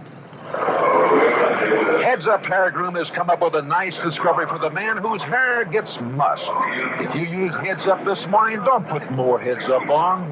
You can regroom your hair anywhere you are with just a little water or a comb. We don't know how many times water will bring Heads Up back to life again after one application. All we can say is, try it and see. Heads Up Hair Groom in bottles or tubes by Gillette. Half the 6th inning here at Fenway Park. Harry Carey, and I'm Pee Wee Reed, bringing you the first game of the World Series. Harry, it's quite a thriller. Yes, when the Red Sox have the batting order coming up, Pee Wee, with Jerry Adair stepping into the batter's box right now. Adair. He has struck out twice. Bob Gibson. Ball hit down to the third baseman. Mike Shannon makes a great play. What a play he made. Ball was right over the bag, a short hop in between her, and he came up with it, made a sidearm toss to Orlando Cepeda, getting Jerry Adair. Didn't look to me like Pepper Martin on that one. I tell you, that young man deserves a lot of credit, Pee Wee. He's become quite a third baseman. Never played the position before in his life. Dalton Jones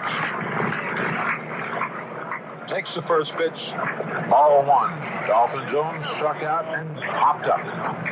He's 0 for 2. A fastball and a dandy in there. But call strike 1, 1 ball and 1 strike. The score here, 1 run for the Cardinals, 9 hits. Boston, 1 run on 3 hits. We're in the bottom half of the 6th inning of the Red Sox, trying to go ahead of the Cardinals. We've had everything to happen in this game. Some real fine plays. Little hitting, good pitching.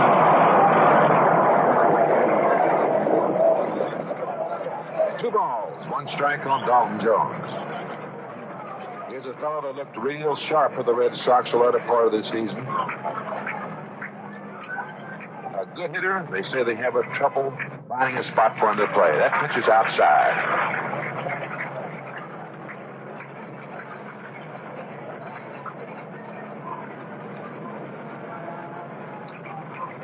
Dalton Jones will be followed by Carl Yastrzemski. Ball right back to the middle of the base hit. Making the turn at first base, Dalton Jones. Up with the ball out in center field, Kurt Clark. Well, you can hear the ovation, and he deserves it. Carl Yastrzemski. He hasn't done anything at the bat, but he's made a couple of great plays in the outfield. Away, Dalton Jones on at first base. Game is all tied up here at Fenway Park. Yastrzemski takes the first pitch. It's low and outside for ball one. You know, Bob Gibson had his ankle broken during the season. He's a big, strong boy. He has pitched 4 times since coming back, and he's looked real sharp. He won 3 of them. You saw him, Harry. Actually, Pee Wee, he pitched better after returning from the disabledness than he did before. And he's throwing as well today as I've seen him throw at any time.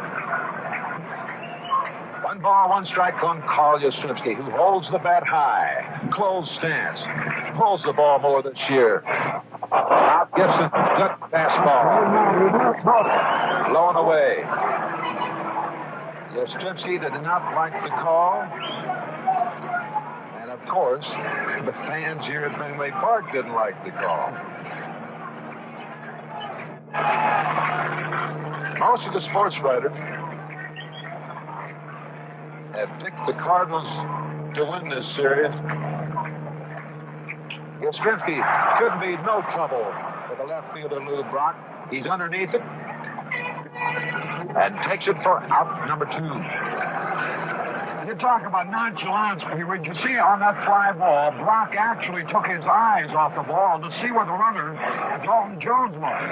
And then located again and made the catch. I noticed that, Harry. I thought he may be pulling some kind of a trick play there. That's kind of dangerous to take your eye off of that ball, but he did look to see where Dalton Jones was. And he was going back to first base, and it brings up Ken Harrelson. 0 for 2. Tries to check his swing, gets a piece of the ball, fouls it back.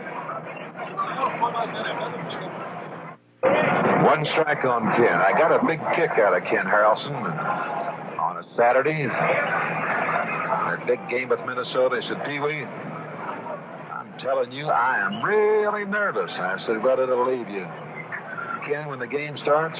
If it doesn't, you're in trouble. Fouls it straight back. 0-2. No balls and 2 strikes on Ken Harrelson. This fellow has good power. Started the season now with Kansas City. Got a real good break, release, and came over here with the first base ball club and won the pennant. A little extra money beside. Bob Gibson. He has struck out 9 in this ball game, and he's on top of Harrelson. 0-2. Let's see how he pitches him. Well, he tried to get him go fishing, but he didn't go. Harrelson held up. 1 ball and 2 strikes. A runner on at first base, Dalton Jones. The score of 1-1 in the bottom half of the 6th inning. Santiago all the way for the Red Sox. And Bob Gibson all the way for the Cardinals.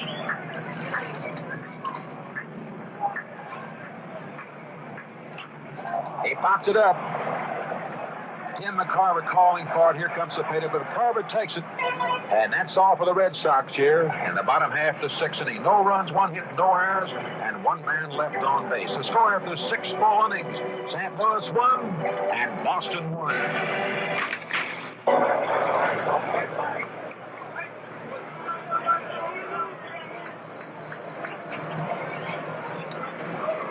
Ready to go to the top of the 7th, and Lou Brock will be leading it off to the Cardinals. He's had a perfect day, 3 out of 3, and this is the 3rd time in this ballgame, Pee Wee, that he's been the first man up in the inning. And he has been tough, as you said, 3 for 3, and you keep getting this man on you and get yourself in trouble.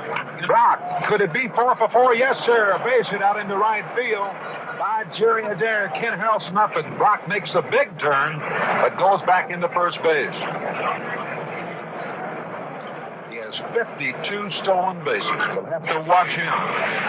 You know, Pee Wee's had 2 hits into center field, 1 hit to left field, and 1 hit to straightaway right field. So he's hit the ball to every field today with getting 4 for 4. I would say that he's pretty hard to defend against. And with his speed, if he gets the ball down that line, you better hustle it back in here to have a triple. Curt Flood, who's batting second, and remarkably hitting .335.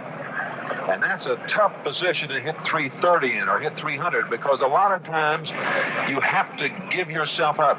By that I mean with a runner on second base, or that man, if you hit and run a lot, you have to get a piece of that ball. You don't get your ball to hit. But here's a man hit .335. Had quite a year, Curt Flood. And Lou Brock, and there he goes. The throw by Gibson. It's in there, but he didn't get him.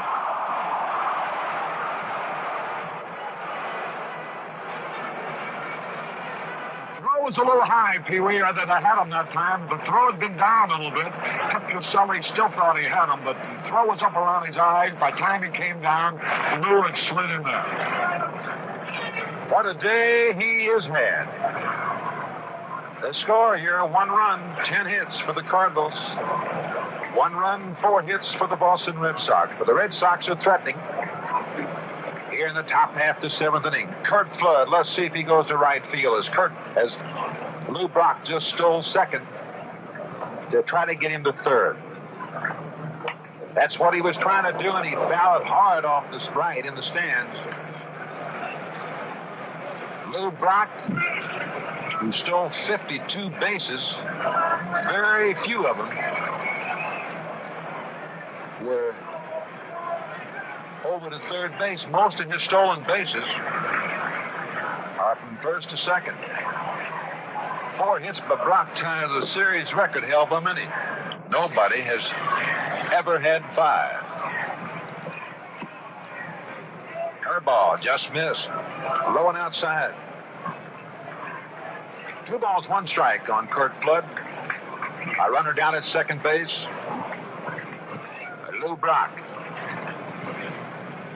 The game is all tied up 1-1. Santiago all the way for the Red Sox. He's looking back at Brock. Foul tip makes the count 2-2.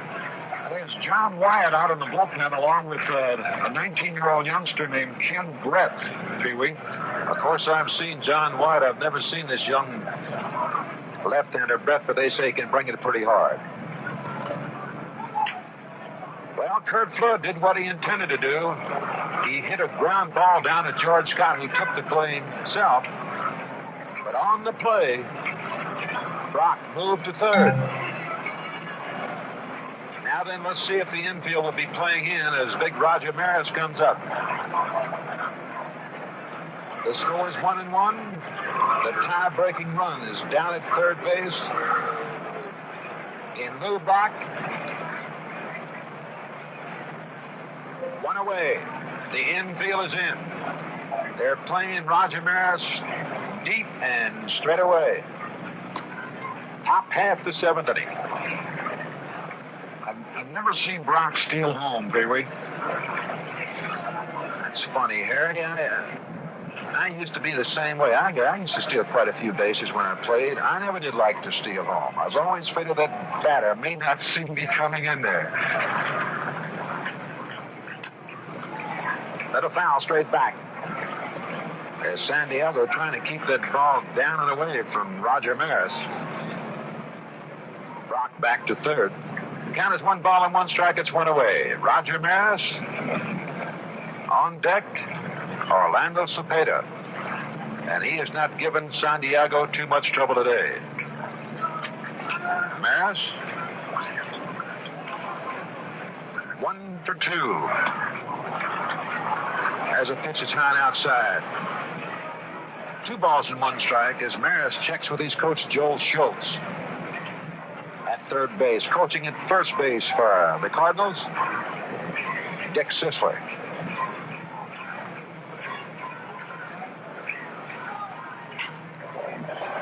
Jerry Adair came up with the ball, but he has no play on Brock. He dove for the ball. Down on his knees, he had to flip the ball over to George Scott. So that makes the score 2-1 in favor of the Cardinals. And they have been threatening in every inning, but they still only have 2 runs off of Santiago, 10 hits. The Red Sox have 1 run on 4 hits. Orlando Cepeda.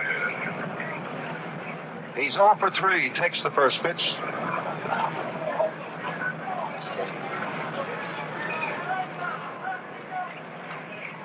1 ball on Orlando. Santiago. In there. Call strike 1, 1 ball and 1 strike. Santiago looking for his... Well, on the year he had 12 wins and 4 losses. You know, Pee Wee, the Cardinals have had 10 hits, and yet their 2 runs have scored on infield outs. Both time Maris has driven in the runs with infield outs. Yeah. There's a line drive, but it's foul. It's been a strange game. It's a very interesting game. We had a lot of things happen in it. But as we said ago, it looks like the Cardinals should be about 3 or 4 runs out in front. But this Red Sox ball club, don't ever count them out. They have been coming from behind all year. They seem to thrive on pressure. They're a very competent ball club. There's a pitch that's too high. 2 balls and 2 strikes. In fact, you may even think that they're a little cocky sometime, but I guarantee you that doesn't hurt.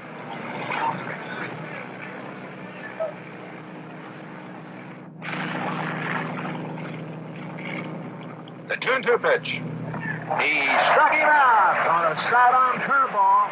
That's all for the Cardinals here in the top half of the 7th inning. 1 run, 1 hit, no errors, and no one left on base. So the score after 6.5 innings of play, it's the Cardinals 2 and the Boston Red Sox 1.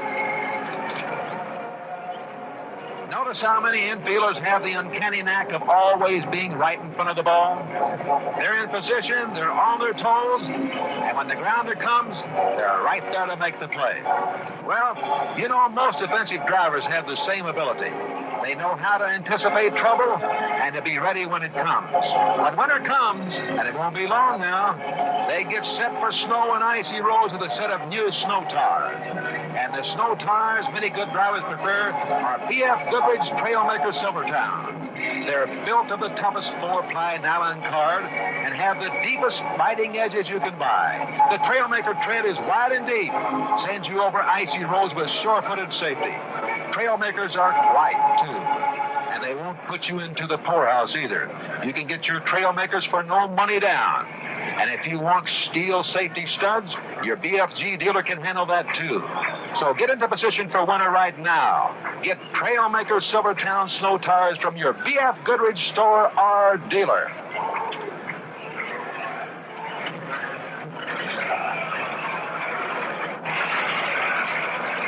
Bottom half, the 7th inning, here at Fenway Park. Harry Carey and I'm Pee Wee Reese, bringing you the first game of the World Series. The St. Louis Cardinals lead in this game by a score of 2-1. George Scott up for the 3rd time today. He's had 2 for 2, a single and a double. Bob Gibson, first pitch. In there for call strike 1.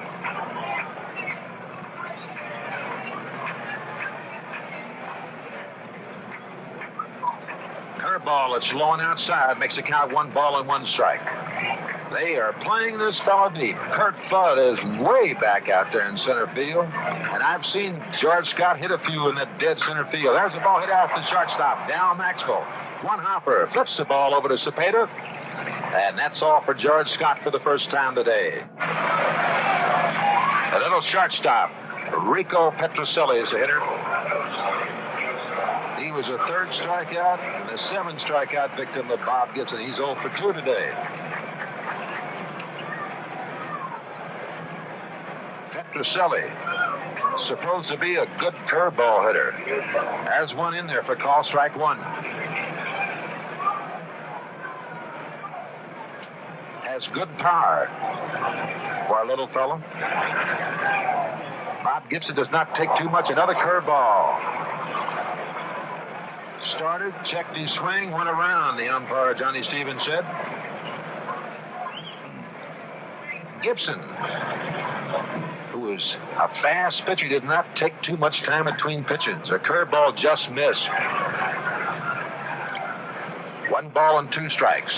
The score here at Fenway Park, it's the Cardinals 2 and the Boston Red Sox 1. We're in the bottom half, the 7th inning. And it's 1 away. 1 ball and 2 strikes. Petrocelli goes down swinging. And that is the 10th strikeout for Bob Gibson. Reggie Smith, he's 0 for 2. He struck out in the second inning and flew out to the right fielder his last time up. He has good speed. He's a little bit like Brock. He's just a young fellow. Hits a whole lot like him. He's a switch hitter. Hits the ball to all fields. Has good speed. Curveball, low and outside, ball one. It's 2 away.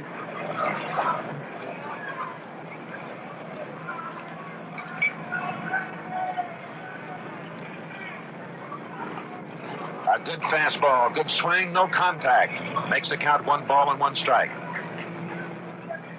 In Canada, Mexico, South America, more than 50 countries. Also the Armed Forces Radio from Bangkok to Berlin watching today's game. Over 200 million listeners, Harry. I'm glad you didn't tell me that earlier. You'd have made me nervous, Pee-wee. I'll never believe that. 2 balls and 1 strike on Reggie Smith. He fouled it straight back. Makes the count 2-2. Pee-wee, you want to see something, a study of real concentration. Watch the way Gibson comes off that mound. If I remember correctly, he falls over toward first base a little bit, doesn't he? Quite a bit. You can see he really puts everything into the pitch. Another fellow, Harry, that does that quite a bit, he even goes down with either his glove hand or his bare hand to release the ball, Jim Bunning. Speaking of Jim Bunning, he had quite a year for the Philadelphia Phillies. There's a high hopper. They'd better hurry, and Javier can do that. The flip, can they get him? No, sir. Reggie Smith beat it.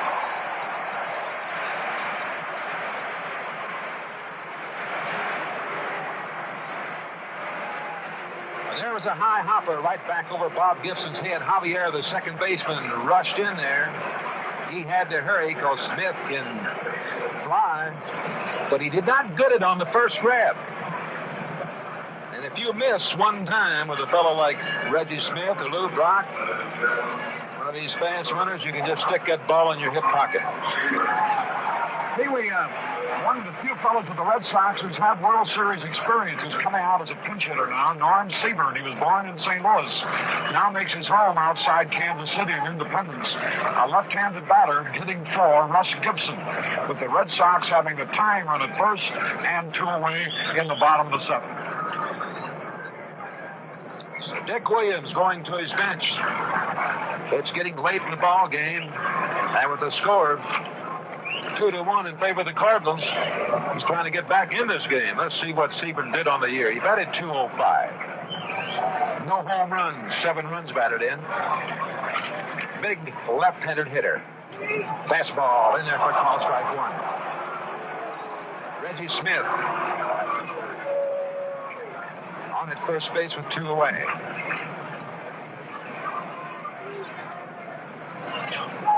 I doubt seriously if Dick Williams will send Reggie Smith, putting a pinch hitter up there, but you don't know. There he goes. Look out. They may get him, and I think they do. Reggie Smith is thrown out on a good throw by Tim McCarver. So that's all for the Red Sox here in the bottom half of the 7th inning. No runs, 1 hit, no errors, and no one left on base. The score after 7 full innings, the St. Louis Cardinals 2 and the Boston Red Sox 1. Move up to Chrysler. The 68s are here. Move up to Chrysler. And make your move this year. The 68 Chryslers are here with more power, from a higher output 383 cubic inch V8 all the way up to a big 440. More luxury with new options like an 8-track stereo tape system. Make your move here now to Chrysler 68. You like its brand new styling, big performance, aggressive luxury. So make your move, sir. Move up to Chrysler. Move up to the mover.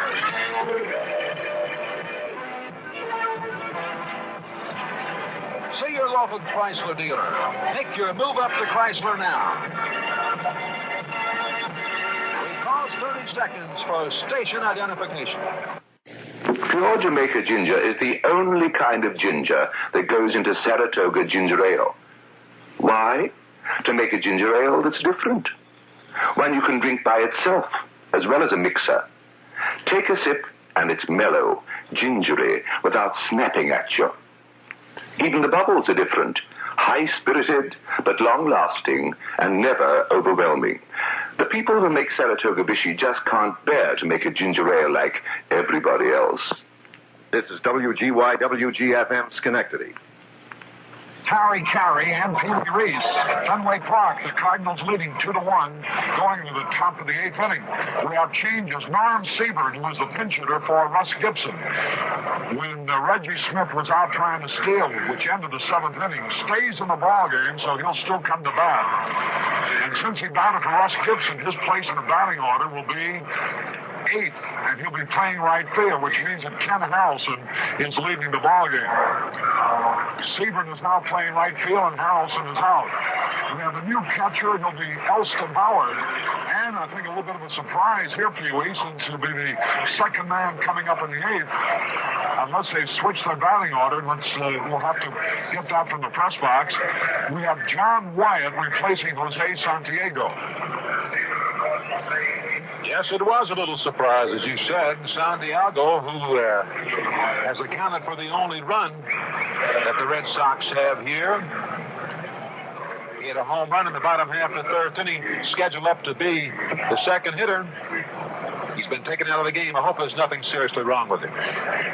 Manager Dick Williams has switched his batting order by making the multiple change. He's able to place Elston Howard 9th in the batting order, so he has Siebert and Howard coming up. So the pitcher Wyatt actually will be in Harrelson's place in the batting order. Thank you, Harry. The first hitter to face John Wyatt, Tim McCarver. The pitch is low and inside, ball 1. We're in the top half of the 8th inning. The Cardinals lead in this ball game by a score of 2-1, the first game of the World Series.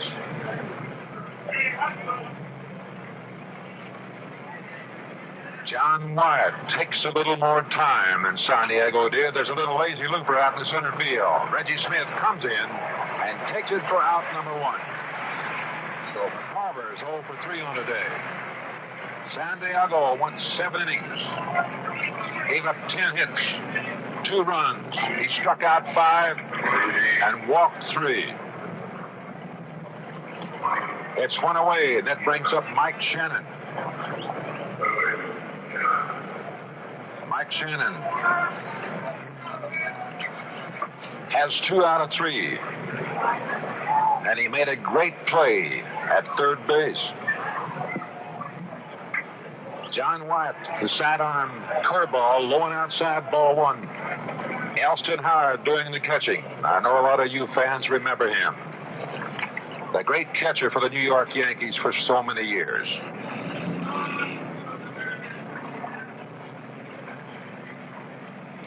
There's that sidearm curveball. Shannon fouls it straight back. 1 ball and 1 strike on Mike Shannon.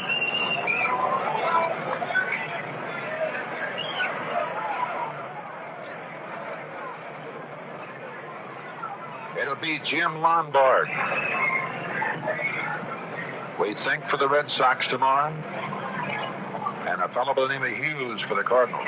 Dick Hughes and Larry Jaster is working in the Cardinal bullpen out there in right field, by the way, Pee Wee.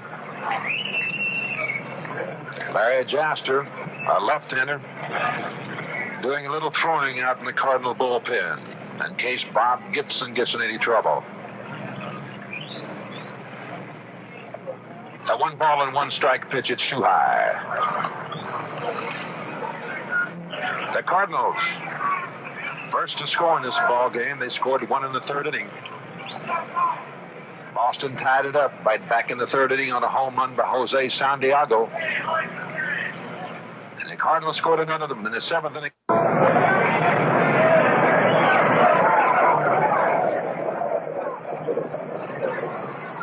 It'll be Jim Lombard. We think for the Red Sox tomorrow. And a A fellow by the name of Hughes for the Cardinals.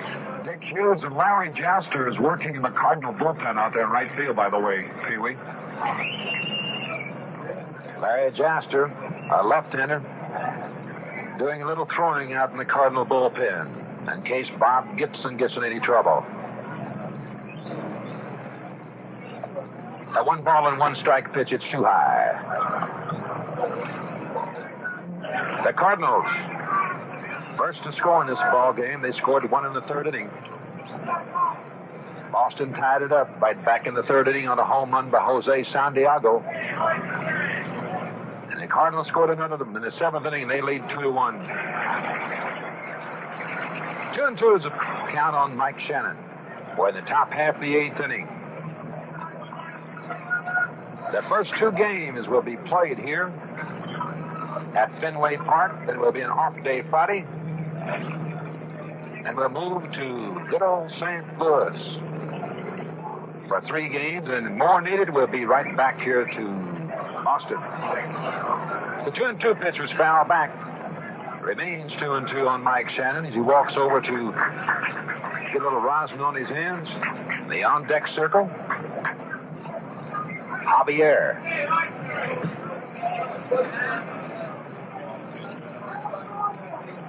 Javier's had 2 for 3 today. And Lou Brock. What a day he's had. 4 for 4. 2 stolen bases. And that ties a series record. Galbamini, there's a high pop-up. Yastrzemski goes over. Reggie Smith comes over. Yastrzemski takes it. For out number 2. Nobody has ever had 5 hits in 1 game. Why, what a wonderful move by the Red Sox manager, Dick Williams, Pee-wee. The way he's changed his batting order now, instead of having his 8th-place hitting catcher and his pitcher coming up, he's got Seaburn, Elston Howard, and Jerry Adair as his first 3 hitters in the bottom of the 8th. I would say he's thinking a little bit. He's done all year.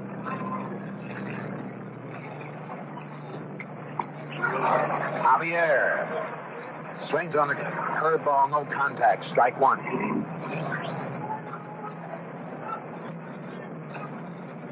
Well, I'm sure that's the reason he sent Reggie Smith down to steal second base in the last inning. If he got thrown out, he was going to leave him in there, so he'd still be up this inning. A good shot on curveball by John Wyatt, and that was by the way of third base. It even made me flinch a little bit up here.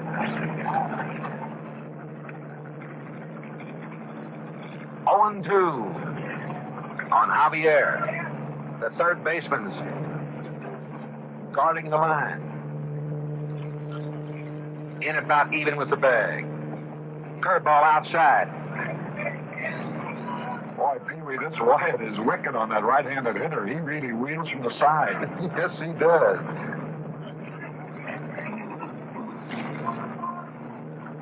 He has a good sinker.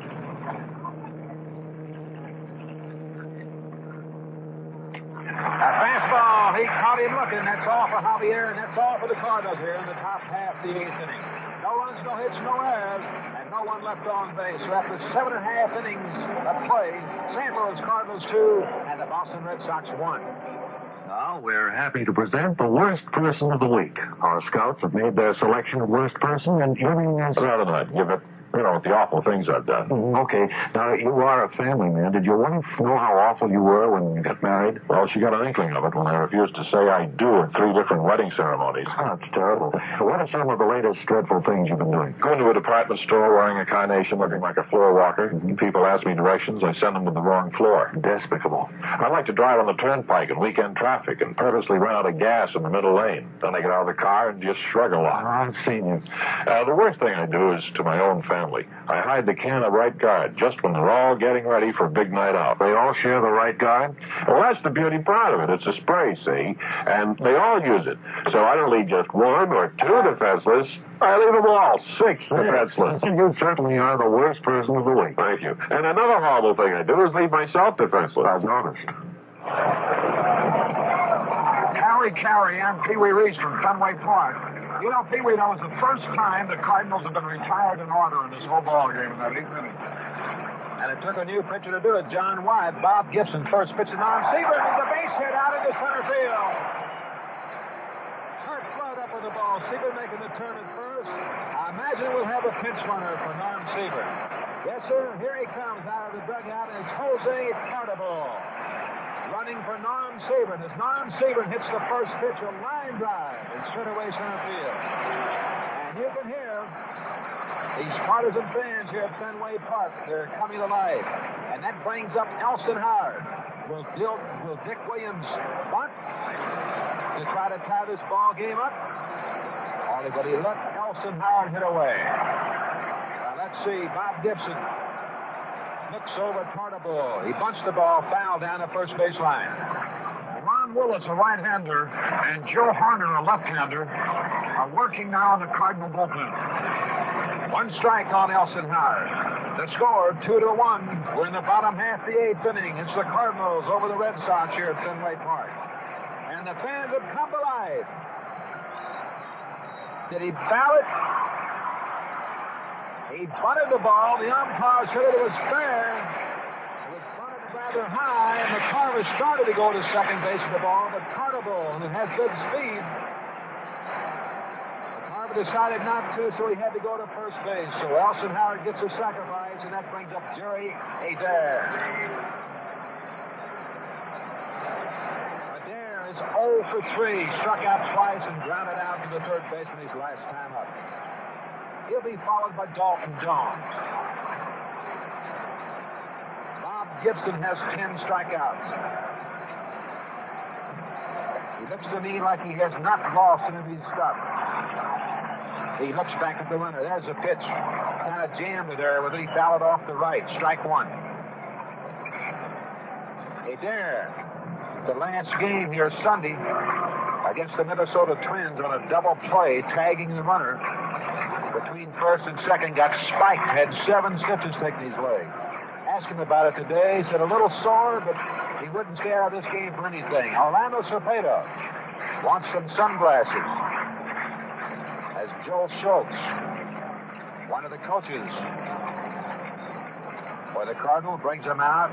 Cepeda standing out by the dugout. He's checked about 3 of them. Now the fans are getting on him a little bit. One strike on Jerry Adair. The tying run down at second base, and Jose Tartabull. He was a pinch runner for Norm Siebert, who started this inning off with a base hit.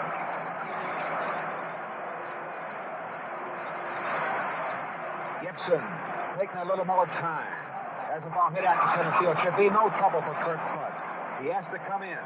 Tartabull is not tagging up. Back to the bag goes Tartabull. The throw goes to the shortstop, Maxwell. It's 2 away.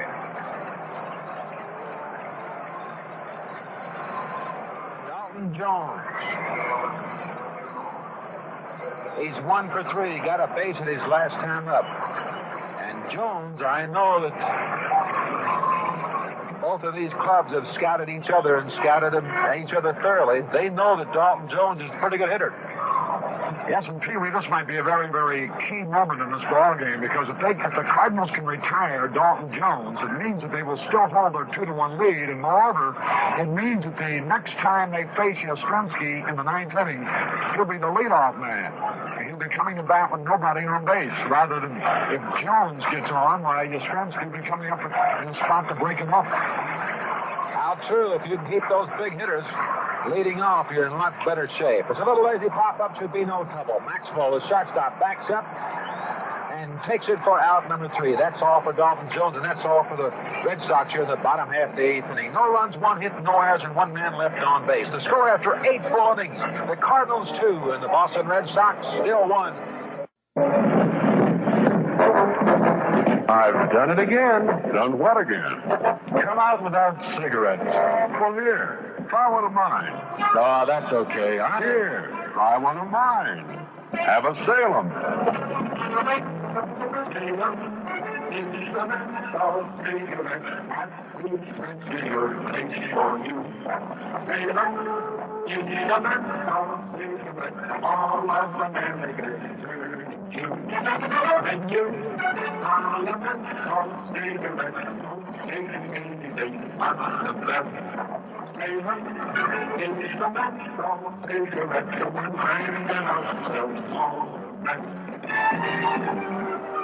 I want him right.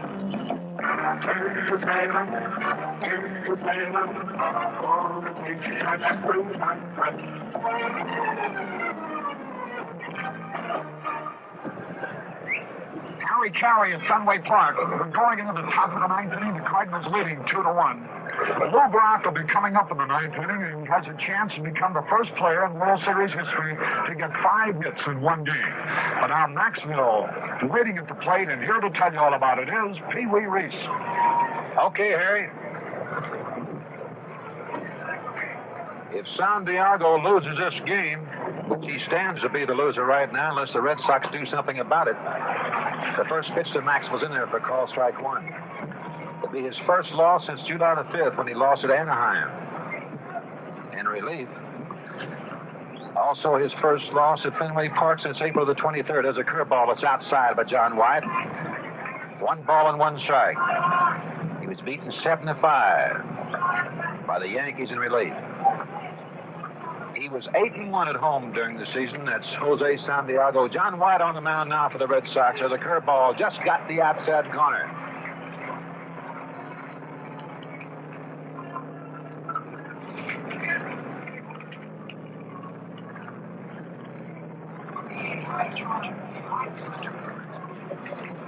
All for 2 for Darryl Maxwell.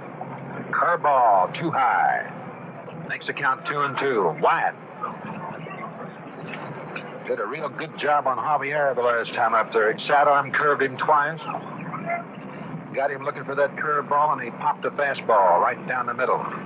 He's kind of tough to stay in there against the right-hander. There's a foul ball straight back, and the count remains 2-2. Bob Gibson, the big pitcher's the next hitter.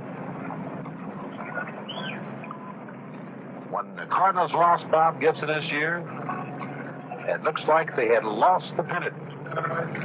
But a couple of young pitchers, by the name of Hughes and Bryles, did a terrific job for the Cardinals. There's another foul off the right. And the count remains 2-2. Darryl Maxwell, the first hitter for the Red Sox, for the Cardinals here in the top half of the ninth inning, with the score, Cardinals 2 and the Red Sox 1. They tell me this Bryles has a real fine curveball. Yes, he has, and a good live fastball, fine control, and he's very competitive, Pee Wee. The 2-2 pitch. Did he? No, sir. He held up. Makes the full count 3-2. The pitcher that's supposed to pitch tomorrow, Dick Hughes, what does he throw? Fastball and slider. Pretty good curve. Good control. And he's not afraid, Pee Wee. That helps. 3-2 pitch. Outside. John White walks the 8th place hitter. Down Maxwell. And that brings up Bob Gibson. He's checking with his coach at third base, Joe Schultz. You know, this might militate against Lou Brock's chance at a record-breaking 5 hits, because if Gibson succeeds in advancing Maxwell, it would leave first base open, and the Red Sox perhaps would have a chance to pitch a mound block. We'll have to wait and see what happens. Yes, sir. Lou Brock has 4 for 4. Let's see what Gibson does if he does sacrifice Darryl Maxwell. Harry has a good point, but when you got a fellow batting in back of you but hitting .335, and Kurt Flood, Gibson squares around the bunt. He does make a bunt down to first baseline. Elson Howard lets it roll foul.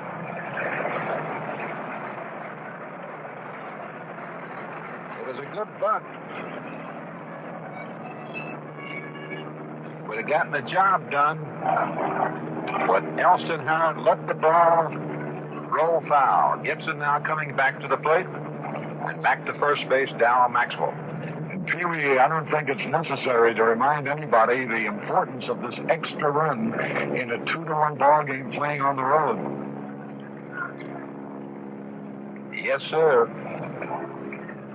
The Red Sox There's a bunt. Look out. George Scott comes up with it. Kind of a semi-line drive, and Scott charging in. Retired Bob Gibson. He started to flip the ball back to Jerry Adair, who was coming first base, but Maxwell, who was wide awake, was back in there in plenty of time. What Harry was talking about, the score 2-1, and the Red Sox get someone on in the ninth inning, and they can bunt. But now then they have to get two men on. Makes a big difference. Gives the pitcher a little relief, too. Well, let's see now. Blue Brock looking for a series record. He has 4 straight hits. No other player has ever had 5. 4 for 4. Dal Maxwell on at first. Fastball outside. It's one away.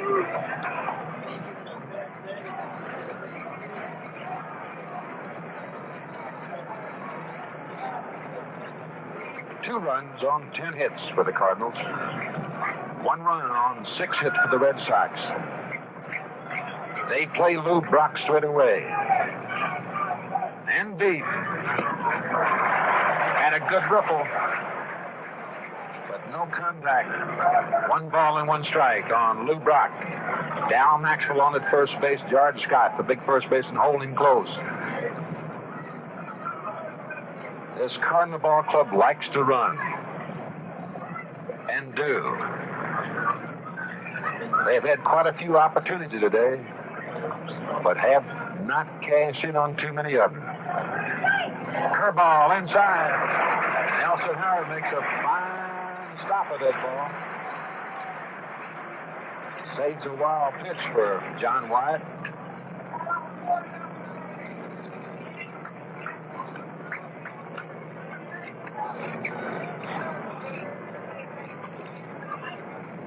We have a new right fielder, Jose Santiago, as he went in to run for Norm Cepeda last inning. He has gone in right field. Brock takes the pitch. It's outside. 3 balls and 1 strike. Right now with Kurt Flood in the on-deck circle, he is checking with his third base coach, Joel Schultz, to see if he wants him to do anything when he gets up there, which a lot of times the coach at third base will do. He will give the sign to you while you're in the on-deck circle. We're in the top half the 9th inning. The Red Sox have only 1 more chance as they trail in this game by a score of 2-1. Ball 4, so Lou Brock does not get a chance to get his 5th hit in this ball game here in the top half of the 9th inning. And that brings up Kurt Flood with 1 away. You know, Haley, the Cardinals have had 15 base runners, 10 on hits and 5 on walks today. Only scored 2 runs and they lead 2-1. Runners on first and second. Kurt Flood is the hitter. It's 1 away. John Wyatt takes plenty of time. And Kurt Flood has a real good cut at it and fouls it back on the screen. Let's see what Kurt Flood has done today. He struck out, a base hit, and lined out to left field and grounded out to the shortstop his last time up. He's 1 for 4.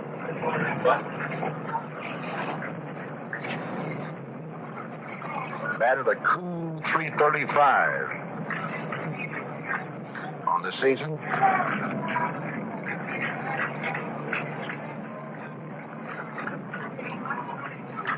There's a ball hit out into right field. Santiago should come up with it. He does. Nice catch. Back to second base is Dal Maxwell. Back to first, Lou Brock. You better believe that ball was hit pretty hard. But Santiago was right there.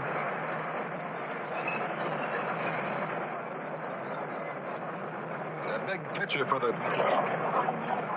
Cardinals, Bob Gibson, prior to the 9th inning, he has pitched 35 series innings and struck out 41. That is pretty good. Roger Maris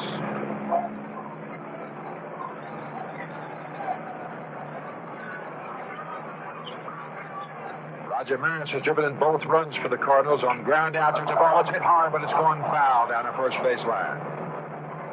1 strike on it. The way Flood was robbed on that great catch by Yastrzemski in the 5th, and he hit this ball real well, too, in right center. The Tardeball grabbed.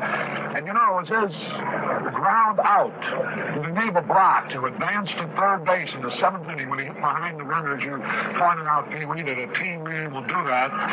His ability to do that actually is the difference in this ball game, because then Maris bounced out, and the Cardinals scored a run, by virtue of which they lead now 2-1. That's very important to get that runner from second to third. And John Wyatt committed a balk. He made a move. And he didn't come on through with it. And so Maxwell goes over to third. Lou Brock down to second. 1 strike on Roger Maris. Talking about Flood hitting that ground ball to the first baseman to get the run over to third. There's a ball hit out into left field. Yastrzemski. He's shading his eyes with his glove. He takes it for the third out. And that's all for Maris, and that's all for the Cardinals in the top half of the 9th inning. No runs, no hits, no errors, and 2 men left on base. The score after 8.5 innings of play, it's still the Cardinals 2 and the Boston Red Sox 1. You want to get home safe in this game, you sometimes have to come in on a slide, and that's baseball. But when you're drowning around on an icy road this winter, well, that's no time to play around.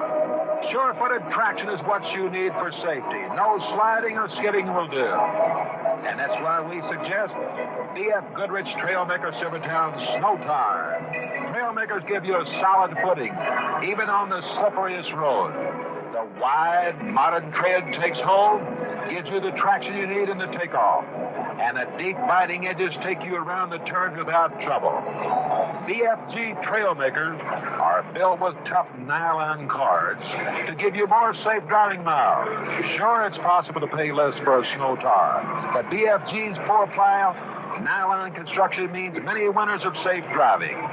Get BFG Trailmaker Silvertown Snow Tires for no money down and free installation at your nearby B.F. Goodrich store or dealer. They're a good way to get a good start this winter.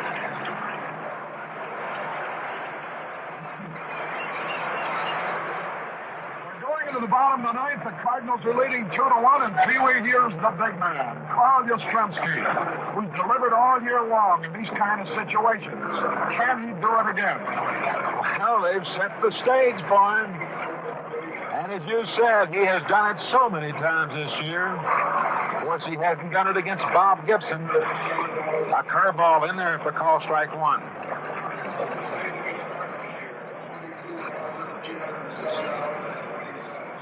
He hasn't done too much today. Has not hit the ball hard. He's 0 for 3.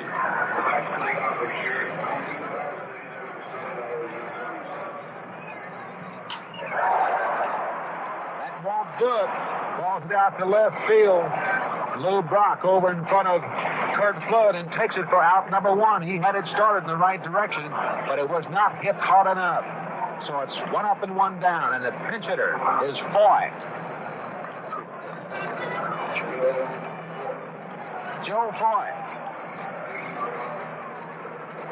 Batting par. John White. This fella has good power. He hit 17 home runs on the year. Batting .251. We're in the bottom half of the 9th inning. And the score is 2-1.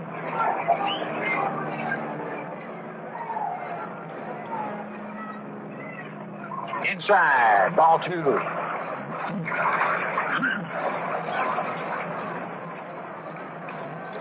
Bob Gibson on the mound for the Cardinals all the way. He has given up 6 hits and 1 run.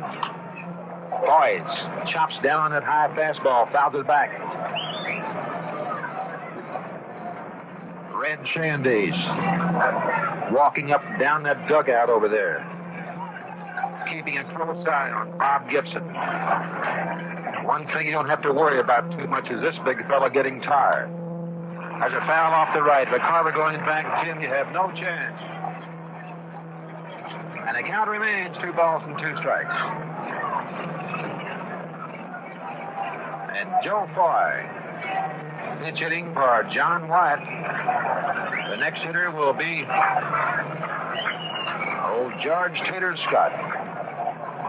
He's had himself a couple of hits today, a single and a double. He's 2 for 3. The last chance for the Red Sox. Ball hit back through the middle, but Maxwell, the shortstop, over to cut it off. Over to Cepeda, and it's 2 down. One more chance. Because we're in the 9th inning here at Fenway Park. Harry Carey and I'm Pee Wee Reese. And we certainly enjoyed bringing you this first game of the World Series.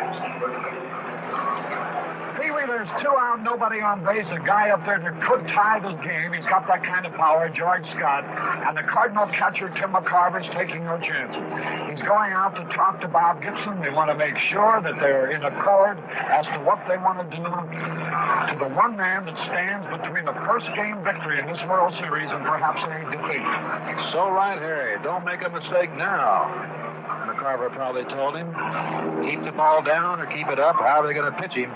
There's a fastball that's a little high and inside. Because you remember, the only run that the Boston Red Sox got back in the 3rd inning with a 2-strike, no ball count on Santiago. Bob Gibson made a bad pitch to him. He hit it in the screen for a home run. The count now on George Scott. 2 balls, no strikes. It's 2 away. We're in the last half of the 9th inning, the last chance for the Red Sox. It's too low, ball 3. The next hitter, Rico Petrocelli. Petrocelli, I would say he's due. He struck out the 2nd, the 4th, and the 7th. In there for call strike 1, as George Scott was taking all away. But I don't believe he'll be taking this time if this fastball's in there to his liking. Bottom half the 9th inning. Good swing, no contact for George Scott. Curveball. I think he was looking for that fastball. Yes, and Pee Wee, that might have been the best breaking ball he's thrown all day. He really snapped it off. 2-1 in favor of the Cardinals. Bottom half the 9th inning. The last chance right here for the Red Sox. Did he? No, sir. He didn't go around. So George Scott gets a base on ball. Pee Wee, that's the first pass that Gibson has made. That's the first walk he has issued. That's only the 6th man to reach base for the Red Sox, but they're in a spot where they could win the ball game with a long one. Red Shandies has gone out to talk to Bob Gibson. Orlando Cepeda comes out. The entire infield has converged. I believe they have a rule in World Series limiting the number of men who can talk to the pitchers. So shortstop Don Knoxville, manager Red Shandies, and Tim McCarver, along with Bob Gibson, are talking things over. We're going to have a pinch hitter here for the Red Sox. Yep, we certainly are, Harry, and I'll say one thing for Williams. Petrocelli, who can hit the long ball. He struck out 3 times today. Dick Williams knows it, so he's putting in Mike Andrews. Let's see what we have on Mike Andrews. He's batting .263 for the year. 8 home runs, 40 runs batted in. So Mike Andrews is the last hope now for the Boston Red Sox. Here's a fine young ball player. He's a second baseman. He should be around a long time. Chokes up on the bat. Bob Gibson, first pitch is low and inside. Remember, fans, it's 2-1. We're in the bottom half of the 9th inning. Cardinals on top. It's 2 away.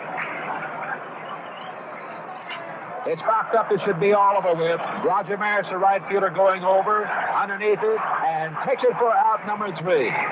So that's all for Mike Andrews, and that's all for the Boston Red Sox here in the bottom half of the 9th inning. No runs, no hits, no errors, and 1 man left on base.